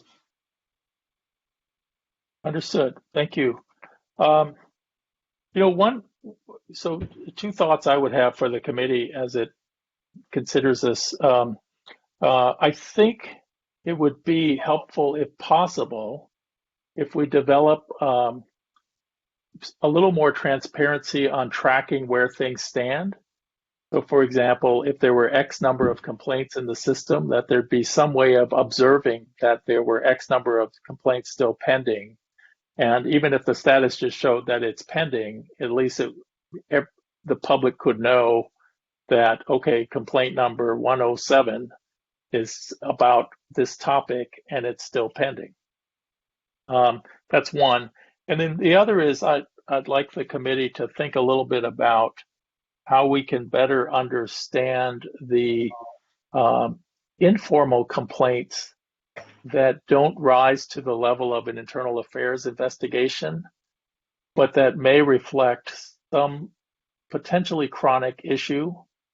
And my concern is whether sort of repeated minor aggressions or incidents of disrespect or the like, when they come in one at a time, they get dealt with one at a time. And if there's not a way of looking at it over across time, it's easy to miss kind of a trend or a concern that might be building over time in the community. I'd like the committee to question. Okay, Commissioner Devermont. You have your hand up?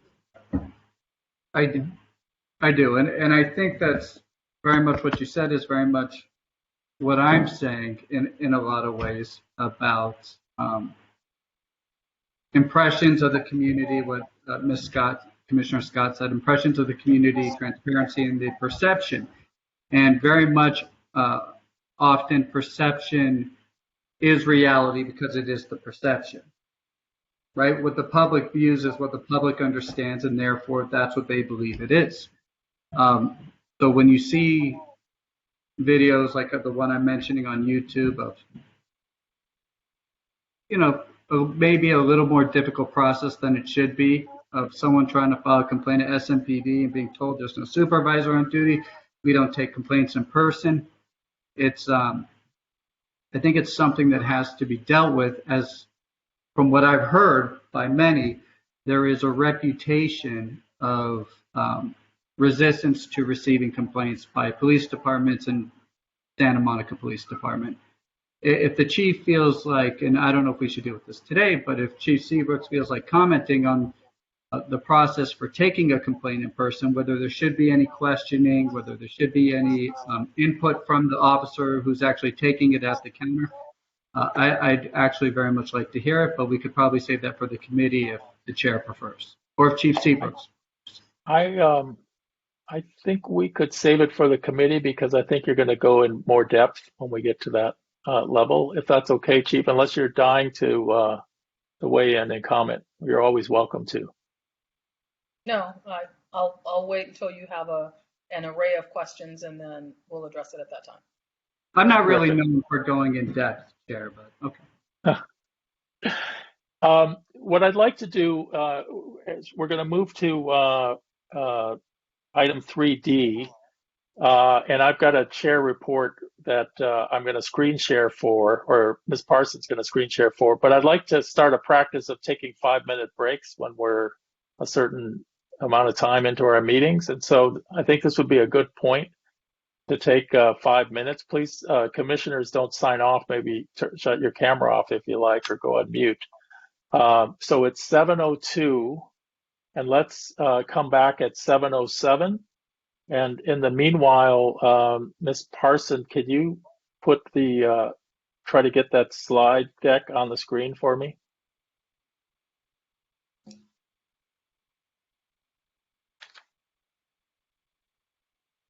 All right.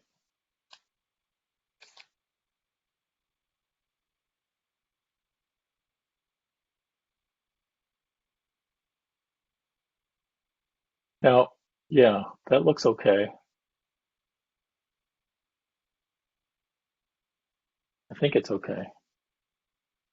Of that, I don't know what it looks like on your end. It looks fine. It's like taking up about, a third of my screen anyways. Okay. But if nobody complains about it, it should be fine. And okay. You put up not the PDF, but the PowerPoint.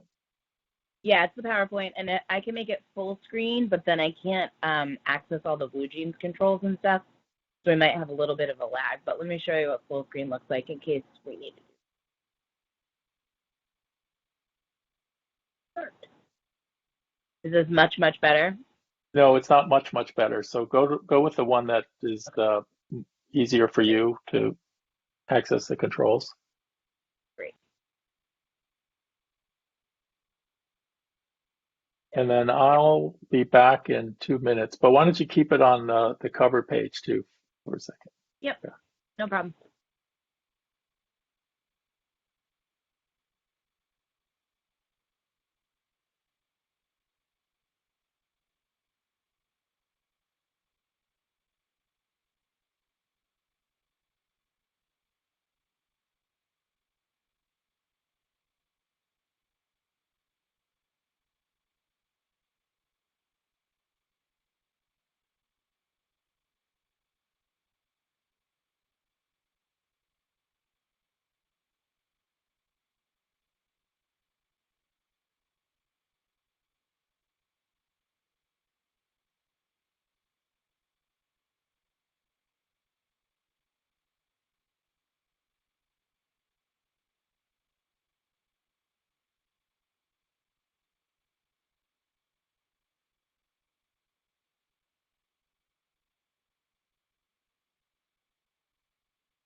Okay. Lisa, are you still there? I am here. And looks like people are starting to come back. Good. All right. Why don't you call the item 3D, Ms. Parson, and then I believe we'll maybe take public comment first if there is any, and then I'll give the chair report. I've got about 12 or 13 slides. All right. Item 3D, discussion of Santa Monica Police Department's July 29th, 2021 information item and the Santa Monica Police Department response to the OIR group report on May 31st, 2020 events and the process for updating and finalizing the commission work plan for follow-up. Okay, do we have any public comment on this item? I'm going to have to stop screen sharing in order to see. Okay. I do not see any. Okay. Why don't you go back to that that slide then? So at the end of July, we got the SMPD's informational item, which was their response to the OIR report. And there was a public session that the chief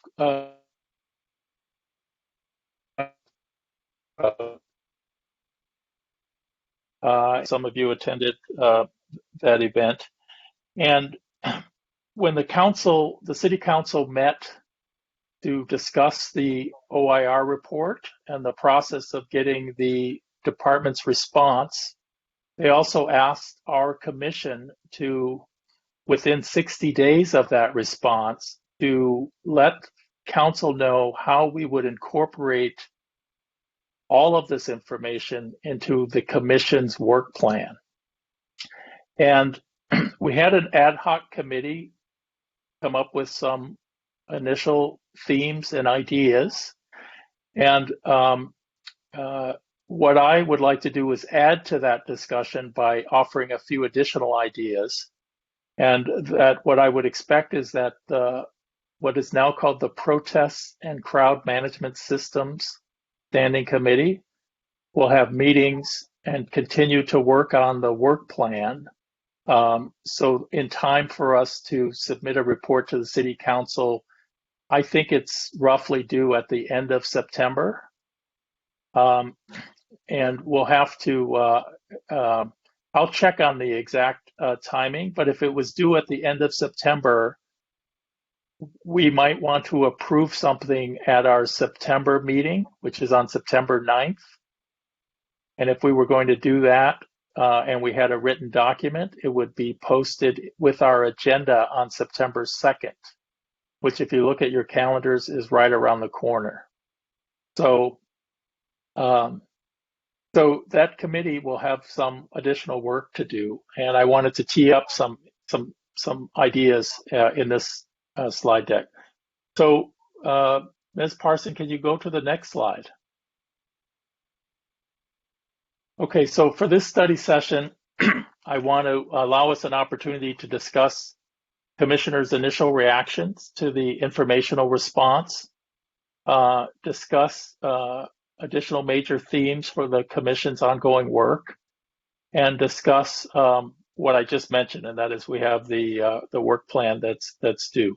So next slide, please.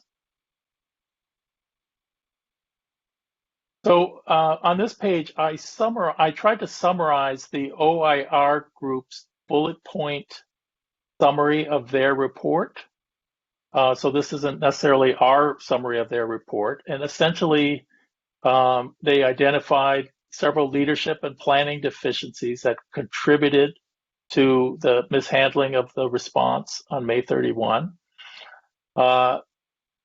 They called out the standoff with protesters on Ocean Avenue not being handled well and negatively impacted deployment to other areas. They noted in their summary the large-scale arrests, mostly for curfew violations, had numerous problems. They mentioned that the post May 31 public communications were flawed, and we've been talking about that. And they flagged internal trust and cohesion issues. Next slide, please. What I try to do is think about where there are intersections between the OIR group report and the goals of our commission. And I've identified these categories, and we've talked about the first 3 bullet points there because we have standing committees on those topics. And what I did is I kind of went through each of the recommendations and tried to see whether which committees those recommendations would fall under. And the way I'm thinking about it is that the recommendations, virtually all of the recommendations were accepted by the department. So the issue is not that the department disagrees or they don't want to do it. For me, I think an important aspect of what we need to do is ensure community involvement, particularly through the commission, in discussing what's going to happen going forward on the particular issues, whether that's revising policies, improving training, what have you, for these various categories and the recommendations that I flagged. I think it'll be important to have interaction between the commission on those particular. So next slide, please. And so in this slide deck, I didn't try to identify each of those recommendations and point them out. I just grabbed some examples to help illustrate how we could work on these. So here's recommendation number 20. Essentially says the department and the city should engage with the community as it considers circumstances required for a public protest to be declared an unlawful assembly. And then the department response is essentially they agree and they will work with us to solicit community input. And so it's sort of a no-brainer that this should be part of the work plan for the protest and crowd management systems standing committee. Next slide, please. Here's another one. Number 32, the city should engage with its community in developing guidelines on whether and how curfews should be deployed, particularly when adjacent to First Amendment protected activity. And the department response is they agree, and that the city attorney's office has agreed to engage in an effort to interact with the community. It doesn't reference the commission, but I think that's squarely something that the commission will want to do. City Attorney Cardona, And please. I'm fine to yield that to you. If the commission would prefer to take the lead on doing that outreach, I am perfectly happy to have you do it, and we will participate as opposed to leading it. Well, we'll work out who does what. I don't want to let you off the hook for for helping to get to the right answer, but we certainly want to be involved in that process as well. And we'll figure it out as this standing committee meets. We'll figure out the details. But thank you, City Attorney, for that. Next slide, please. So what should the commission do? Essentially, we should engage in activities to ensure that there's public dialogue with the department on the issues raised by the OIR group report concerning how protests are handled. And I may not have caught them all, but I listed the ones that kind of caught my eye. And basically, we're trying to help ensure that appropriate systems, policies, and trainings exist to promote the safety and well-being of the public, including department personnel, businesses, and other stakeholders, including protesters during First Amendment activity. So under accountability systems, I also identified a handful of of recommendations that fall within this committee's purview. Here's an example, number 39. SMPD should identify and consider appropriate remediation for those officers who fail to comply with department's body-worn camera policy. Now, we just spent a lot of time talking about that. Can you go to the next slide?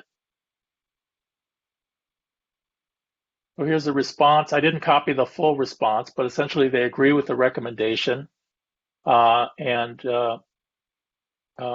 a reference to the use of the cameras being a focus of upcoming advanced officer training. Next slide. So what should we do? We should do the same thing that we started doing earlier today. So the Accountability Systems Committee should ensure that there's public dialogue with the department on the issues raised concerning how body-worn cameras are used. We had a good deep dive into that today, for example. And then to continue to understand what the policies are around body-worn cameras. Commissioner Scott, you started to raise some of those questions about what happens to the footage once they get back.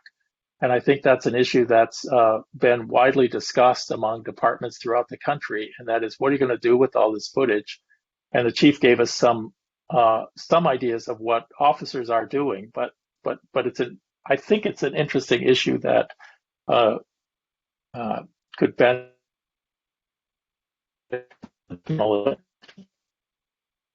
And then, follow up on specific remedial actions, if any, taken by department leadership concerning May 31 violations. Again, we started to talk about that tonight, but this is just illustrative. So you can move to the next slide.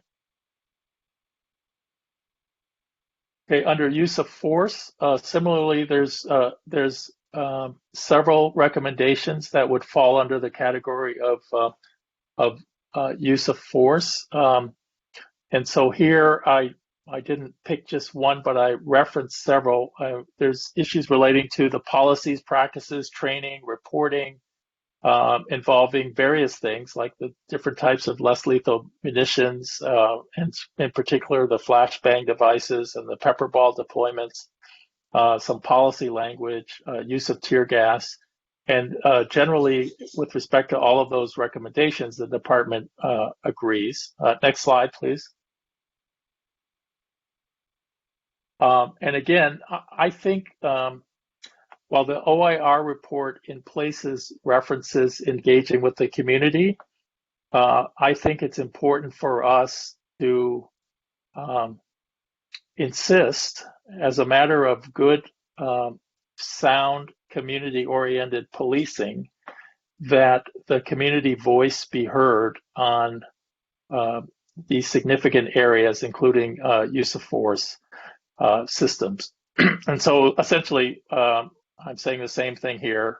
This particular use of force standing committee should follow up on the topics raised by the various recommendations.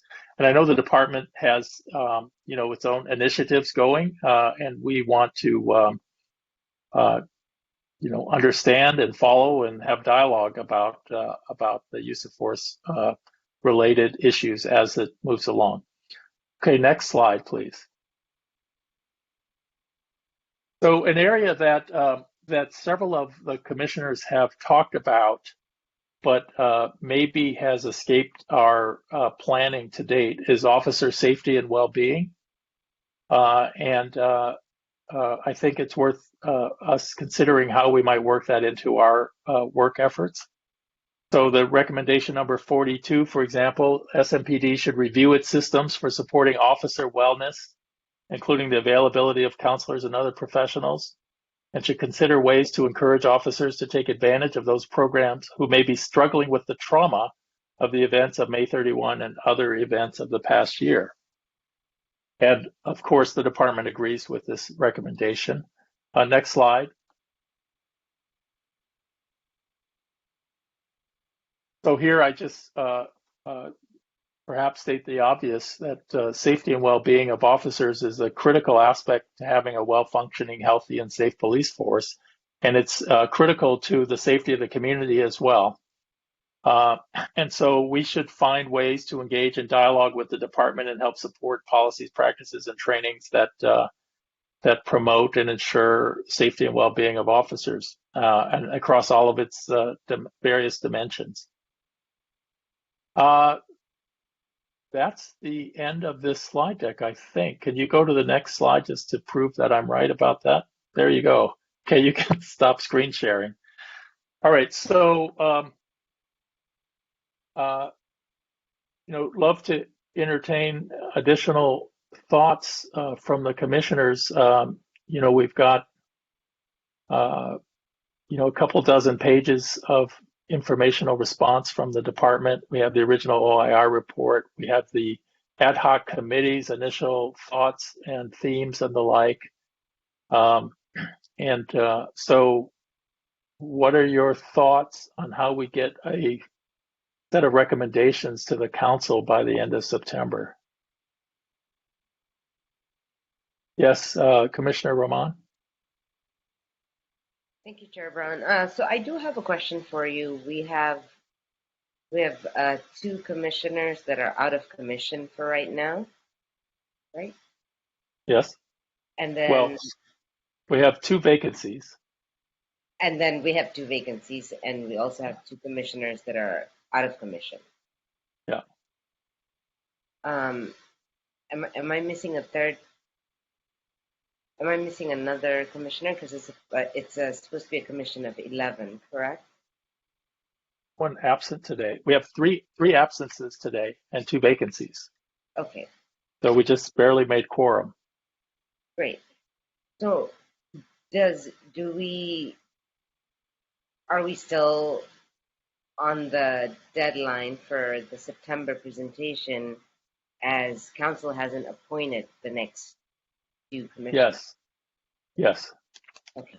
Now, as I always look at my vice chair there, being another lawyer, there's deadlines and there's deadlines. So, if we are tight on resources, we'll beg for more time. But I think that for starters, we should plan to have something to say within the 60-day timeline, even if it's that here's what we think we are going to do, but we may change our mind and add some more stuff to this, and we'll let you know.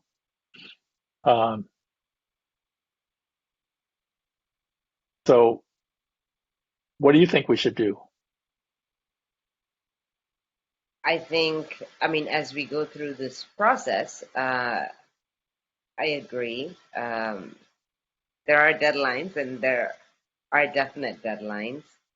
And if we have other people joining in, or other commissioners come on board and have different perspectives and views, maybe we can take that into consideration. But yes, the 60-day deadline should be met with a response. Yes, and remember, what I think what we're producing is not a completed, we've done all this work. It's a outline of what we think we're going to do, which I think is an easier burden than actually doing it. Understood. Work in progress. Or are you suggesting that if we have new commissioners, they may have completely different views on what we should do in response to the OIR report? Is that where you're headed? Yes. That may happen. But I think we have to just move forward with what we have and see what happens. That's my own view. Thank you. Commissioner Centeno.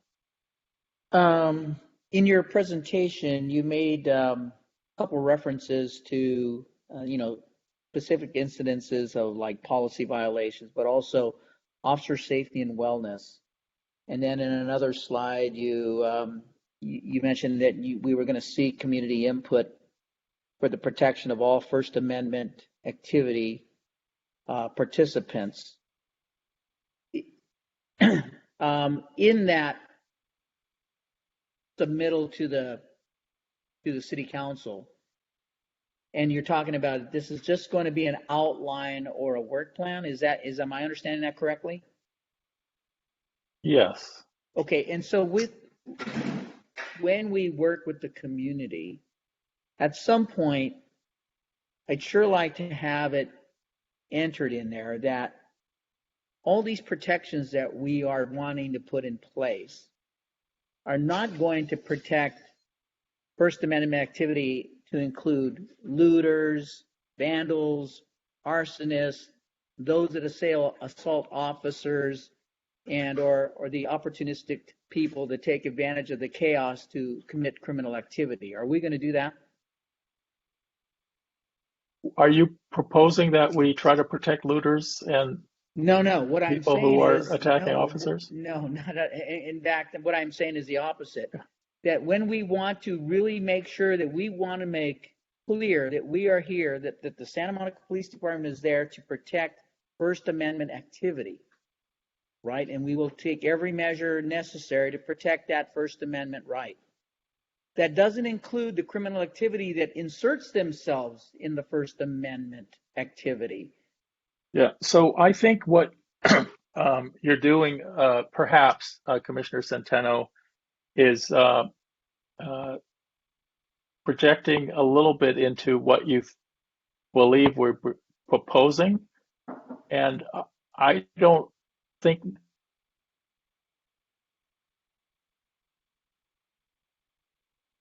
we should be. The idea is that we want to work with the police department and have a conversation about what the updated policy on handling protests will be. And there's no particular reason to believe that we'll have any disagreement on what that should be or not. When we say community involvement, I think when we have commission dialogue, we are here as commissioners representing the community, and we're having public meetings that will facilitate community input. And part of the benefit of what we're doing is having an open discussion so that at the end of the day, when there's a policy on what is First Amendment protected activity and when can you declare things unlawful, everybody in the community is able to follow that discussion, know what the rules are, and you know, possibly will be even more supportive of whatever the policy is because of the process being legitimate of having an open discussion about it. And right.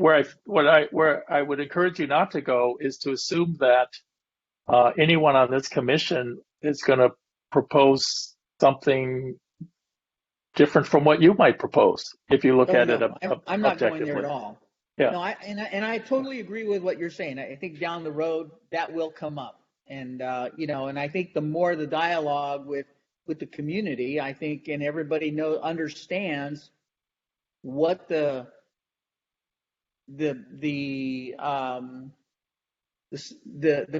freedoms, the First Amendment freedoms, what protects them, and at what point, that officers have to now engage in disruptive or illegal activity, that the officers now have to take action. And I think the dialogue that takes place with the community is going to be healthy at that point. Yeah, I agree with you, and I believe, and I'm going to call on Commissioner Devermont and then Scott in a second. But I think sometimes there's kind of assumptions that people in the community make, and I think by having a public discussion, it'll be useful to get things out on the table by actually, getting the police department to engage in a discussion and say, what should you do about looters? Like, how are you dealing with it? I think the people who are out peacefully protesting aren't happy about looters any more than anyone else.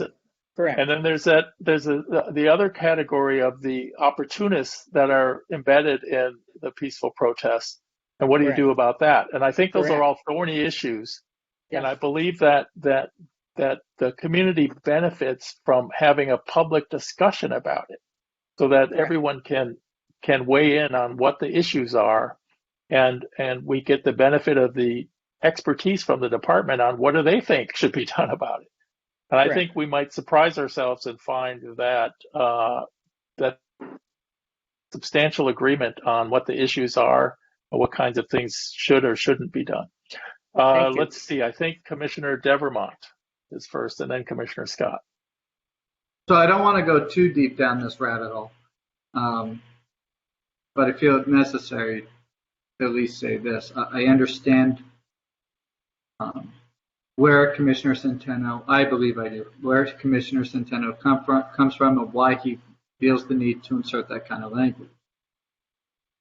And maybe some of the defensiveness that comes from those who are in law enforcement or have been in law enforcement. The First Amendment does not protect illegal activity. In no circumstance does it protect illegal activity. If it is First Amendment protected, it's not illegal. And if it is illegal, it's not First Amendment protected. If you have to say that, it does one of two things in our report. Either A, it suggests that anyone of credibility is suggesting that looting or violent crime or anything that is illegal is protected by the First Amendment. Or conversely, it suggests that the police department believes that peaceful protest isn't protected. I don't think anyone of any credibility is really arguing that. And to go down that rabbit hole, I think is counterproductive and leads us, as it is right now with me saying this, astray from our mission, our goal, and what we're actually trying to accomplish. I understand where Commissioner Centeno is coming from, and it's a very important truth, but it's a truth that is so soundly stated that it doesn't need support. And that's all. Okay, Commissioner Scott, and then I think Commissioner Miller had his hand up at one point. So, Commissioner Scott, go ahead. Hi, yes, thank you. So I know that my committee, we spent several hours creating a work plan, which I thought was a very robust work plan. And so I can see how many of these themes can fold into the initial work plan that we had initially created. And then even looking at the new standing committees that you've created that we all agreed upon and the ad hoc committees, I see how, again, a lot of these themes can fold into it. And I think, I guess first and foremost, what we really should do is if we're basing it on, say, right now, what you've presented in this presentation, let's again pull in those top themes, move them into a work plan, and for each of the ad hocs and the standing, and let's just roll that out. Let's not reinvent the wheel, but rather just fold in these themes into these groups that we already have. I know that we are missing some folk, both absence and also appointees, and they will just, I'm coming from the military, I'm a military person. They will fall in line, right? It's not like, and they will catch up. But we do, I agree with you. We wholeheartedly do have to stay on task. We created, again, these themes. We've created these work plans. And for the groups that did not, we can go back and catch them up, work with them on the work plans that they were supposed to create, and fold these themes in. We have to keep going. Yes. Yes. Thank you. Thank you for those comments. I agree with you. And what I said at the outset is that I know that our ad hoc committee has already done a lot of work and came up with its initial suggestions. and all of that was part of the preliminary process. I don't think it ever evolved into an actual work plan. When we submit an actual work plan, I think we have to be specific about, we can have our themes, and they could be the ones that your committee came up with. But we also have to, for each theme, say exactly what we want to do and which committee is going to do it. And so to get to the end, we need to develop a document that does that. And we can organize it by themes. And my inclination is that the final should include some of the material that I suggested in the slide deck that I showed. So hopefully I know that you've got plans to have your committee meet, and I'll do my best to be at those meetings and help continue this discussion. Let's see, Commissioner Miller, did you have something to weigh in on? Well, I would just like to say how much I appreciate the high level of this discussion. And in terms of the issue of new commissioners coming on, I'm just reminded of my 3 experiences on 3 juries, and each time I started saying, there is no way this group of people is going to agree, and each time that group of people agreed. Sometimes people have often, I think, in fact, I would even say usually, people of goodwill, operating in good faith, studying the same set of facts, will generally reach a similar conclusion. And I think that's what happened at the ad hoc committee level that Angela Scott has led so well. And let's have that continue to happen. Thank you. Okay, as I was thinking about this work plan effort, I was trying to think of what's missing, and there's been something that I have not been able to fully articulate to myself, but I just want to throw it out there for us to keep thinking about, and that is understanding of the issues of racial equity that led to the mass protests across the country and in Santa Monica and in the Los Angeles region and all throughout California in the first place. And that maybe we should find a way to have some reflection and discussion on the prominence of racial issues in the history of policing, and consider some sort of additional community education and training on racial equity and policing. And notice that I didn't say training police on implicit bias or something like that. What I meant, what I intend to convey is that last year the country blew up because a lot of people were surprised that another unarmed black man who allegedly committed a petty misdemeanor was murdered. And it shocked the conscience of people. And as protests unfolded, they unfolded in the same way they unfolded in 1960s. And as the police prepared for battle against whoever these people were coming to complain about how they were treated by the police. And I think that in a lot of our discussions about details of this or that policy, and tweaking this or tweaking that, I worry that we miss this kind of larger picture, and I don't know what to do about it.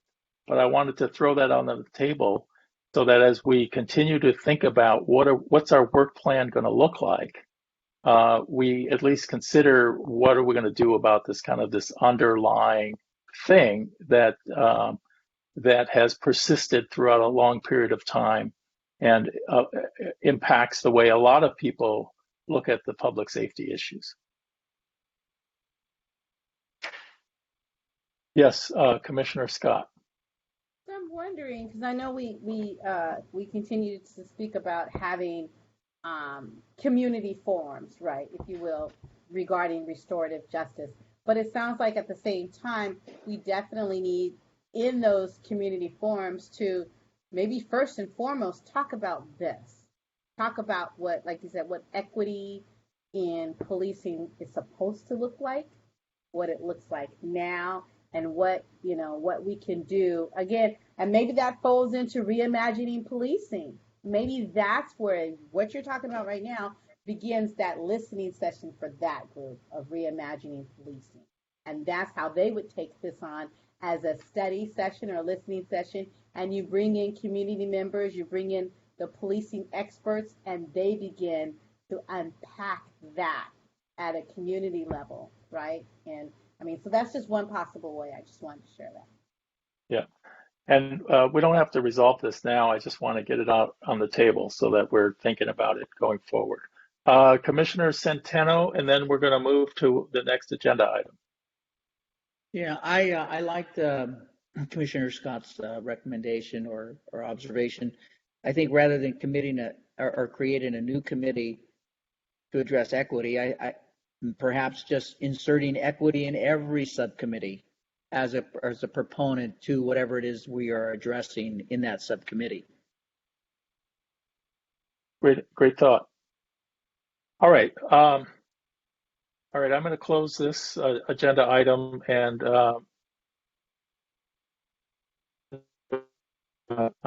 Ms. Parson, you want to call that agenda item? All right, your phone cut out. Are we moving to 4A? Yes, and you're going to call the agenda item. Got it. Agenda item 4A, discuss and take action regarding community healing process and restorative justice, including requests from City Council regarding a 1991 incident. This was previously on the July 8th regular meeting agenda. Okay, do we have anybody waiting to provide public comment on this item? Okay. I do not see it. Okay, so we could probably cover this one quickly. Throughout the last year, in a variety of different settings, I hear from people about incidents that have occurred throughout the years in Santa Monica, and people are still they're still hurt by those incidents, and they still have unresolved feelings about them. And I think that over the long run, that's not a healthy. It impacts the relationship between communities and the police department and other parts of the city. And so I would like us, probably through our community engagement committee, to start giving some thought to how we should approach these issues. And again, it's not something we should try to resolve tonight, but I just want to at least flag that the community engagement committee should pick that up. Thoughts? Commissioner Scott? Yeah, I think it's a wonderful idea. I'm just a little concerned because right now it's just Commissioner Rahman until Commissioner Cruz returns. That she can do whatever she wants. Right. And I mean, and although I hear you. I'd love to help, I'm not going to overcommit and underdeliver. But yeah, I think that before we hear from Commissioner Rahman, I think that there are a lot of things that are on our to-do list that we're going to have to manage with respect to time and resources. That the two items that are up in the near term for us are the report back to the City Council on the OIR work, and the accountability subcommittee, because we have to report back at the end of October on preliminary recommendations. And so I think as we think about managing our agenda and our time, we can push some of these things out, but I want to get it on somebody's plate, and that's why I continue to have this item on the agenda. Commissioner Rahman, and then back to Commissioner Scott. Okay. So I am committed to the neighborhood groups and the neighborhood council as well. So without Commissioner Cruz, that's quite all right. I will start the process immediately with the neighborhood council. They meet on every other Saturday. It's just the chairs and the vice chairs, and I would like to.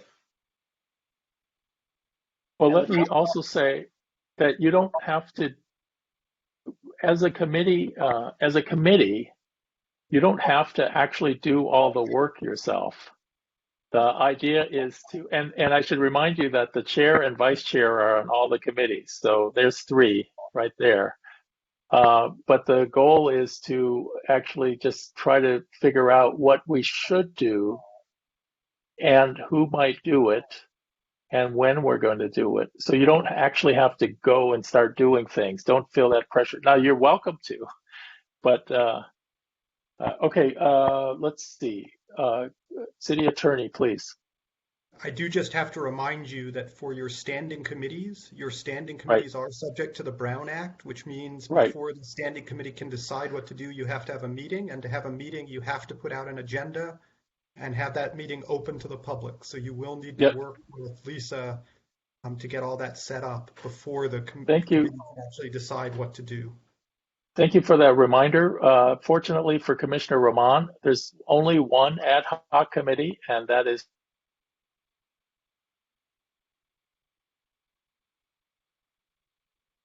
so it's accurate still that as an ad hoc committee, that committee can meet without an That is correct. agendized If public that is notice. the ad Okay. hoc, if that is the ad hoc committee, then they are not subject to the Brown Act requirements. That is the one, yeah, we have one ad hoc committee. Yes, and that was a good reminder. I had it on my notes for another agenda item, but yes, and I think everybody's aware that they need to get the extent you need to have meetings in September and October, you need to be thinking about the dates and the agenda and getting those set up. All right. So please, Commissioner Rahman, we can talk, we can get Commissioner Devermont, we can have a community engagement meeting, we can see if Commissioner Cruz is available to participate and start talking about things. But I don't think we should, again, we need to balance our time because we have limited resources. Oh, Commissioner Scott, please. Yeah, thank you. I would just, I guess there's two things. Number one, I think that this whole restorative justice community engagement, it's one of those things that always remains and should always remain in the forefront. So if we can start those listening sessions like even next month, I think it would behoove us if we did, and maybe we would do the similar thing as creating, and these are just suggestions, creating another letter that goes out to the different neighborhood associations and bring those representatives into the next, meeting that we have, public meeting, and start the conversations there. Because I think this is one of those things, that council is waiting for us, waiting for us to see. It's an OIR recommendation, like this needs to happen, and it's one of those low-hanging fruits that we can get started right now. It's just a matter of, like we say, planning, but this is one of the easier tasks that I think we can align on and get going. And that's pretty much what I had to say about that. Thank you. Commissioner Centeno, did you have your hand up? No, I'm okay. Thank you. Okay. All right. Let's move to agenda item 6. And you all will be happy to hear what Lisa has planned for items 6B through F. Ms. Parson, can you just tell us what you and I had discussed briefly before the meeting? Yes, about I 6B through F. Yes.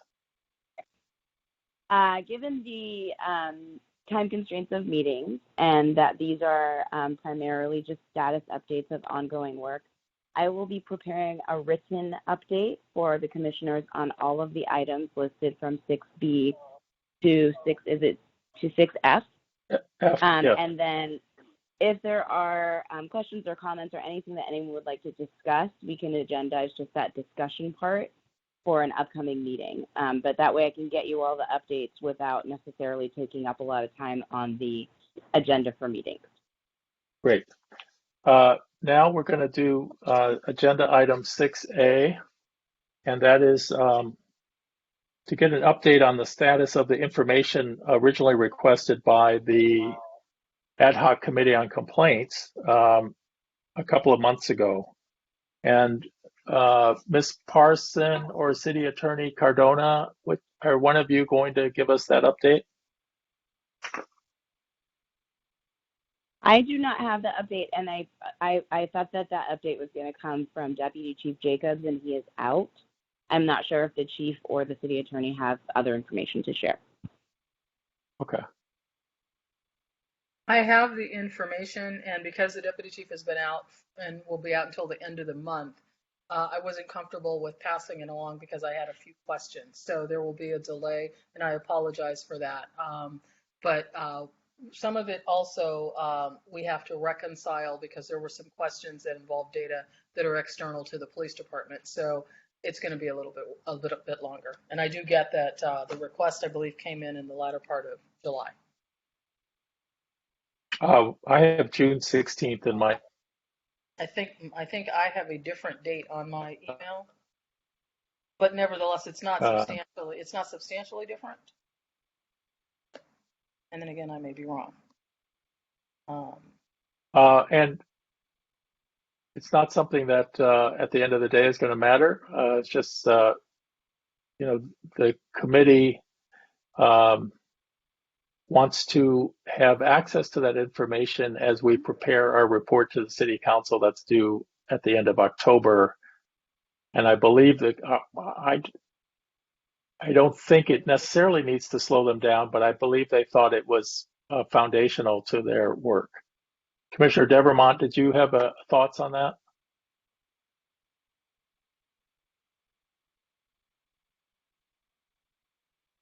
You're on mute. I do. A lot of this is public record. I've been told a lot of it has already been compiled and sent to the district attorney's office, meaning it's already there, it's already put together, it's already available. I don't see why at least the parts that are already compiled in public record can't be disclosed.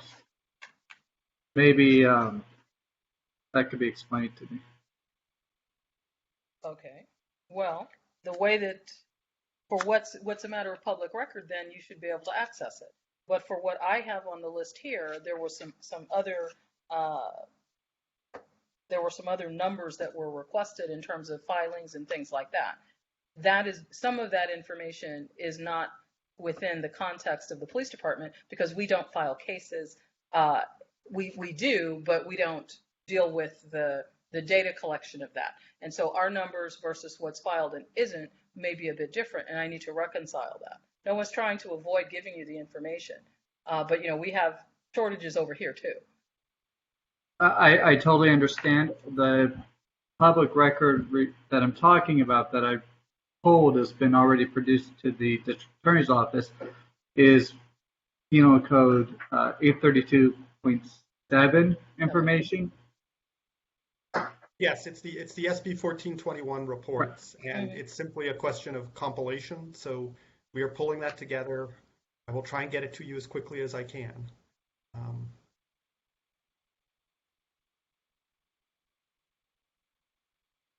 Okay, let's move on to the next agenda item. We will appreciate receiving the requested information as soon as it can be provided. We are now on agenda item 10, 10A. Ms. Parson, just to be consistent, do you want to call that agenda item?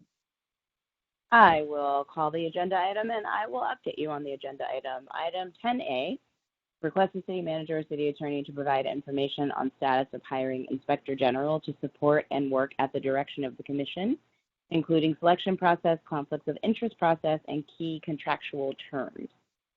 I am coordinating the hiring of the inspector general. We had one submission that was complete from the OIR group. Their amount that they originally budgeted was inaccurate. They had not properly estimated the cost for supporting the commission for a full year. The contract is a one-year term. So we have revised the contract. That is all fine. We wanted to make sure it was accurate and that we didn't run out of funds midway through the year.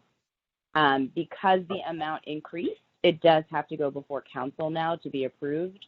Prior to this, it was under the threshold for council approval. So that will be going before council in the September council meeting. It was too late for it to be discovered for it to go for the August 24th meeting, unfortunately. Thank you for that update. And from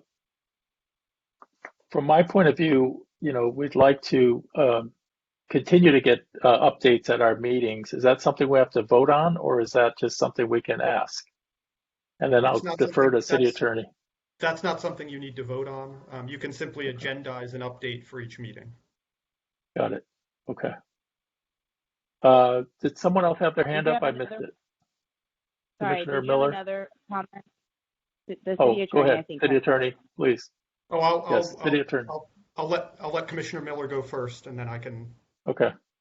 Thank you, sir. How was it determined that was it determined that the commission would play no role in the selection of the inspector general? Is there an involvement, perhaps, of the commission's officers, or could you just explain that? Because it would seem that this is the one staff person supporting the work of this commission. The original way it happened was that the process was started before there were commissioners. We started writing the RFP and the recruitment prior to everyone being appointed. And then when there was only one firm that submitted, there were people who reviewed the application. I think it might be too late, but I'm looking at the city attorney's little square to see if we could go back and add evaluators at this point. But there were several evaluators from different departments who all felt that their submission, met the requirements as detailed in the RFP. And that was it. So there wasn't, there was no interview panel or something like that because there was only the one submission. Thank you. To reopen the process would require the issuance of a new RFP, which would substantially push out any ability to get the inspector general on board. But if I may, Commissioner. Yes, please. City attorney, please go ahead. This is related to this, but I need to advise the commission that the Santa Monica Police Officers Association has filed an action against the city in the Public Employees Relations Board, before the California Public Employee Relations Board.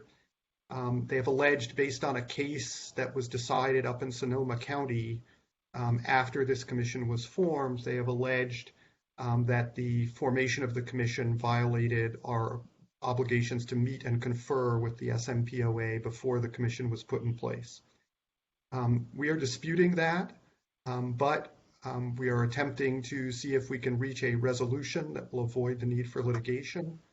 In connection with that, we are likely to agree with them to a short stay of certain actions by the commission, probably for approximately 4 weeks. We are trying to structure that in such a way that it will not impact your ability to continue with your efforts to gather information, have your meetings, have your discussions. But we are in the process of negotiation with them, and I will advise the commission most likely sometime next week as to whether in fact we have agreed to that and whether there is a short stay on certain commission actions. And I just wanted you to be aware of that. Well, thanks for notifying us that the police union in Santa Monica opposes civilian oversight and has taken action to try to basically kill the commission. Commissioner Devermont, did you have your hand up? I did. You said it was based on a case out of Sonoma County. Do you happen to have that case offhand, the site? I do not have the site in front of me, but I can certainly get you that information. Yeah, if you don't mind, I appreciate it. As I noted, we believe that we are disputing their claims, but nevertheless, as you know, we are in litigation. So. No. I wasn't suggesting that you're not ardently defending the commission. I didn't mean to. I just was curious about the case. I wanted to read it myself. Yeah. Was this? I can make that available. Is the lawsuit filed in Superior Court or where? I didn't. It's filed before the California Public Employee Relations Board. It's an allegation of an unfair labor practice. Does that have a like a case site, like a Superior Court case? Out of curiosity, is it public record? Yes, it's public record, and I can give you the case site when I send you the information about the case. That'd be city attorney for our site. Yes. And could I ask that perhaps give it to Ms. Parson as well, and she could put it in our SharePoint shared document folder? Absolutely. Yeah, great. Is it possible to share the pleadings? I don't know the rules of privacy with these things. I will check, and whatever is public record, I'll get to Ms. Parson. Thank you very much. I appreciate your help, City Attorney. Thanks. Commissioner Miller. Yes. Why didn't the city meet and confer? The city believed and continues to believe that no meeting and conferring was necessary given the nature of this commission. Okay. So I would just note that the city didn't exactly rush in standing up this committee. So I'm concerned by that potential lack of due diligence. Also, thanks to these trainings we've been attending, we've gotten a bit of an education as to what a meet and confer is, and it does not, it's not. Commissioner Miller, I think your questioning reflects a lack of understanding of the probably the pleadings or what they're complaining about. So the city attorney wants to explain further. Well, the time periods you're referencing are probably irrelevant to what they're complaining about. Fair enough. Then well, I guess you answered the question. You didn't think the meet and confer was necessary or priority or overall made sense. Is that the conclusion? I think. And I'm sorry to interrupt, but the first thing you said is sensible, but the last two is not what lawyers do. Okay. City attorney, if you want to respond to that, go ahead. Any that the lawyers think can be answered, I'd be grateful for. I think I've advised you our position was and remains that we did not need to meet and confer. Thank you, sir. Okay, Commissioner Centeno. Yes, I just take a little bit of an issue with the reference that the police union or the takes issue with the police or the commission having an oversight function with them. It's just a matter of opinion and perspective on their part. And again, I've butted my heads many times, and longstanding as the police chief, with meet and confer issues. And I think their stance is simply that, and I'm not speaking for them, but that they would like to meet and confer. And I totally understand the city attorney's position that he feels it's not a meet and confer item. And I completely support that or see that view as well. But I took a little bit of issue with you saying that they didn't want to work with the police commission. I think their issue is they believe it's a meet and confer issue. Well, I'll say that I think their position is antithetical to community-oriented policing and civilian oversight, and they were involved in detail in the process that led to the adoption of this commission. And they opposed it the entire way, but they were at the table. And we can respectfully have our different opinions on that. And I respect your opinion, Commissioner Centeno. Okay, no worries. Anyone else before we move on to 10B? Let's move to 10B. Okay. Ms. Parson, can you call? I'm sorry, Commissioner Devermont, did you want to get in a last word? I just wanted to say, kind of in response to some of the things that have been said, and in relation to our city attorney's office. That's my dog, by the way. I followed the creation of this commission, the process pretty well.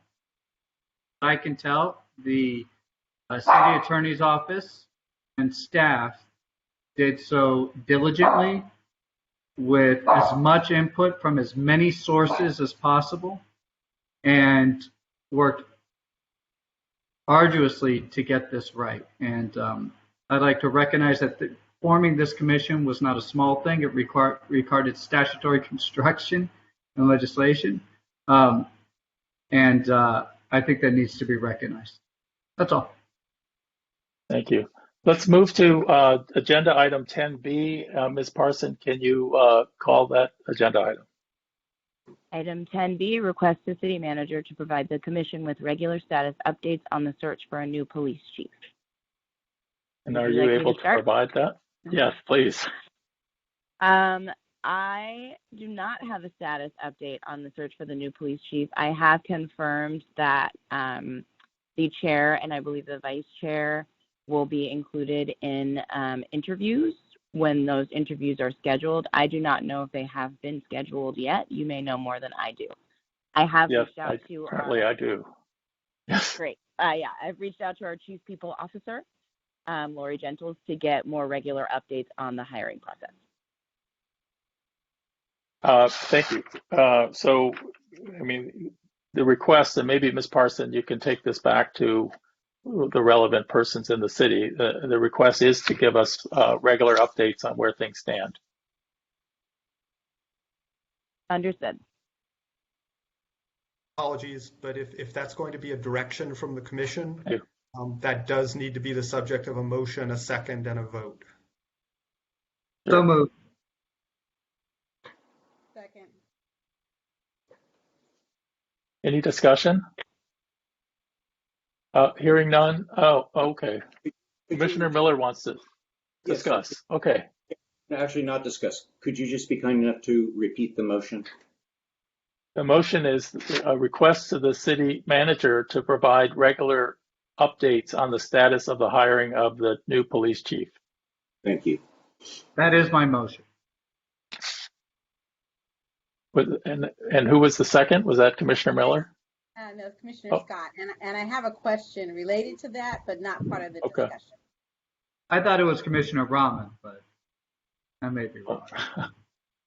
I don't know. Okay. Ms. Parson, can you call the roll on this? I can. Chair Brown? Call me last. You want to go last? I don't think Vice Chair Devermont has to vote on his own motion. Commissioner Centeno? Yes. Commissioner Miller? Yes. Commissioner Rahman? Yes. Commissioner Scott was the second, so that takes me back to Chair Brown. Yes. Okay. Okay, the motion passes. Was there a final comment that Commissioner Scott you wanted to make? Yeah, it's comment/question, and I don't know if it can be answered, but I guess I'm just inquiring to know from Chief Seabrooks, how much longer is she going to be here in the event that we have a meeting next month that requires her attention or attendance, or we'd like to have her as a guest? I'm just wondering.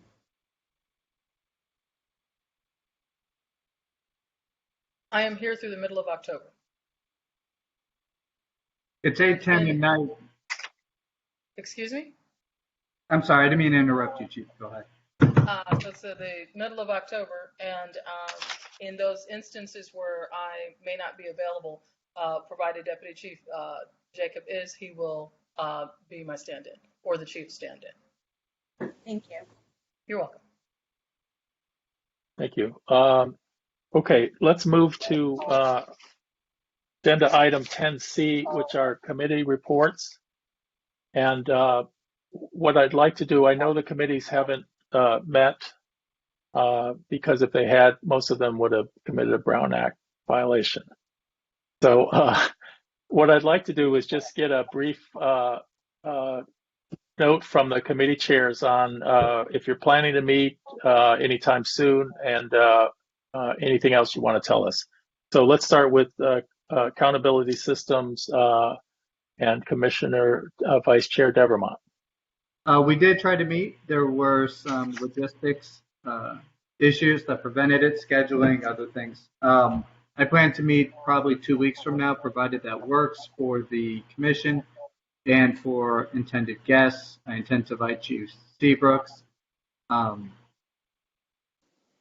probably City Attorney Cardona, and that's all. And hopefully by then, we'll have at least a portion of the requested materials if possible, and we can get moving. Okay, let's move to number C2, the protest and crowd management systems. Commissioner Scott, can you give us a brief report on what your plans are for meeting?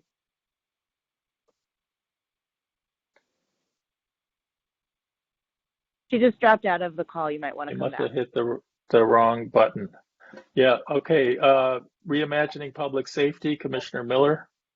Well, I take the committee very seriously. I look forward to the work commencing. Quite frankly, between the trainings and preparation for tonight's commission hearing, that has consumed most of the hours available.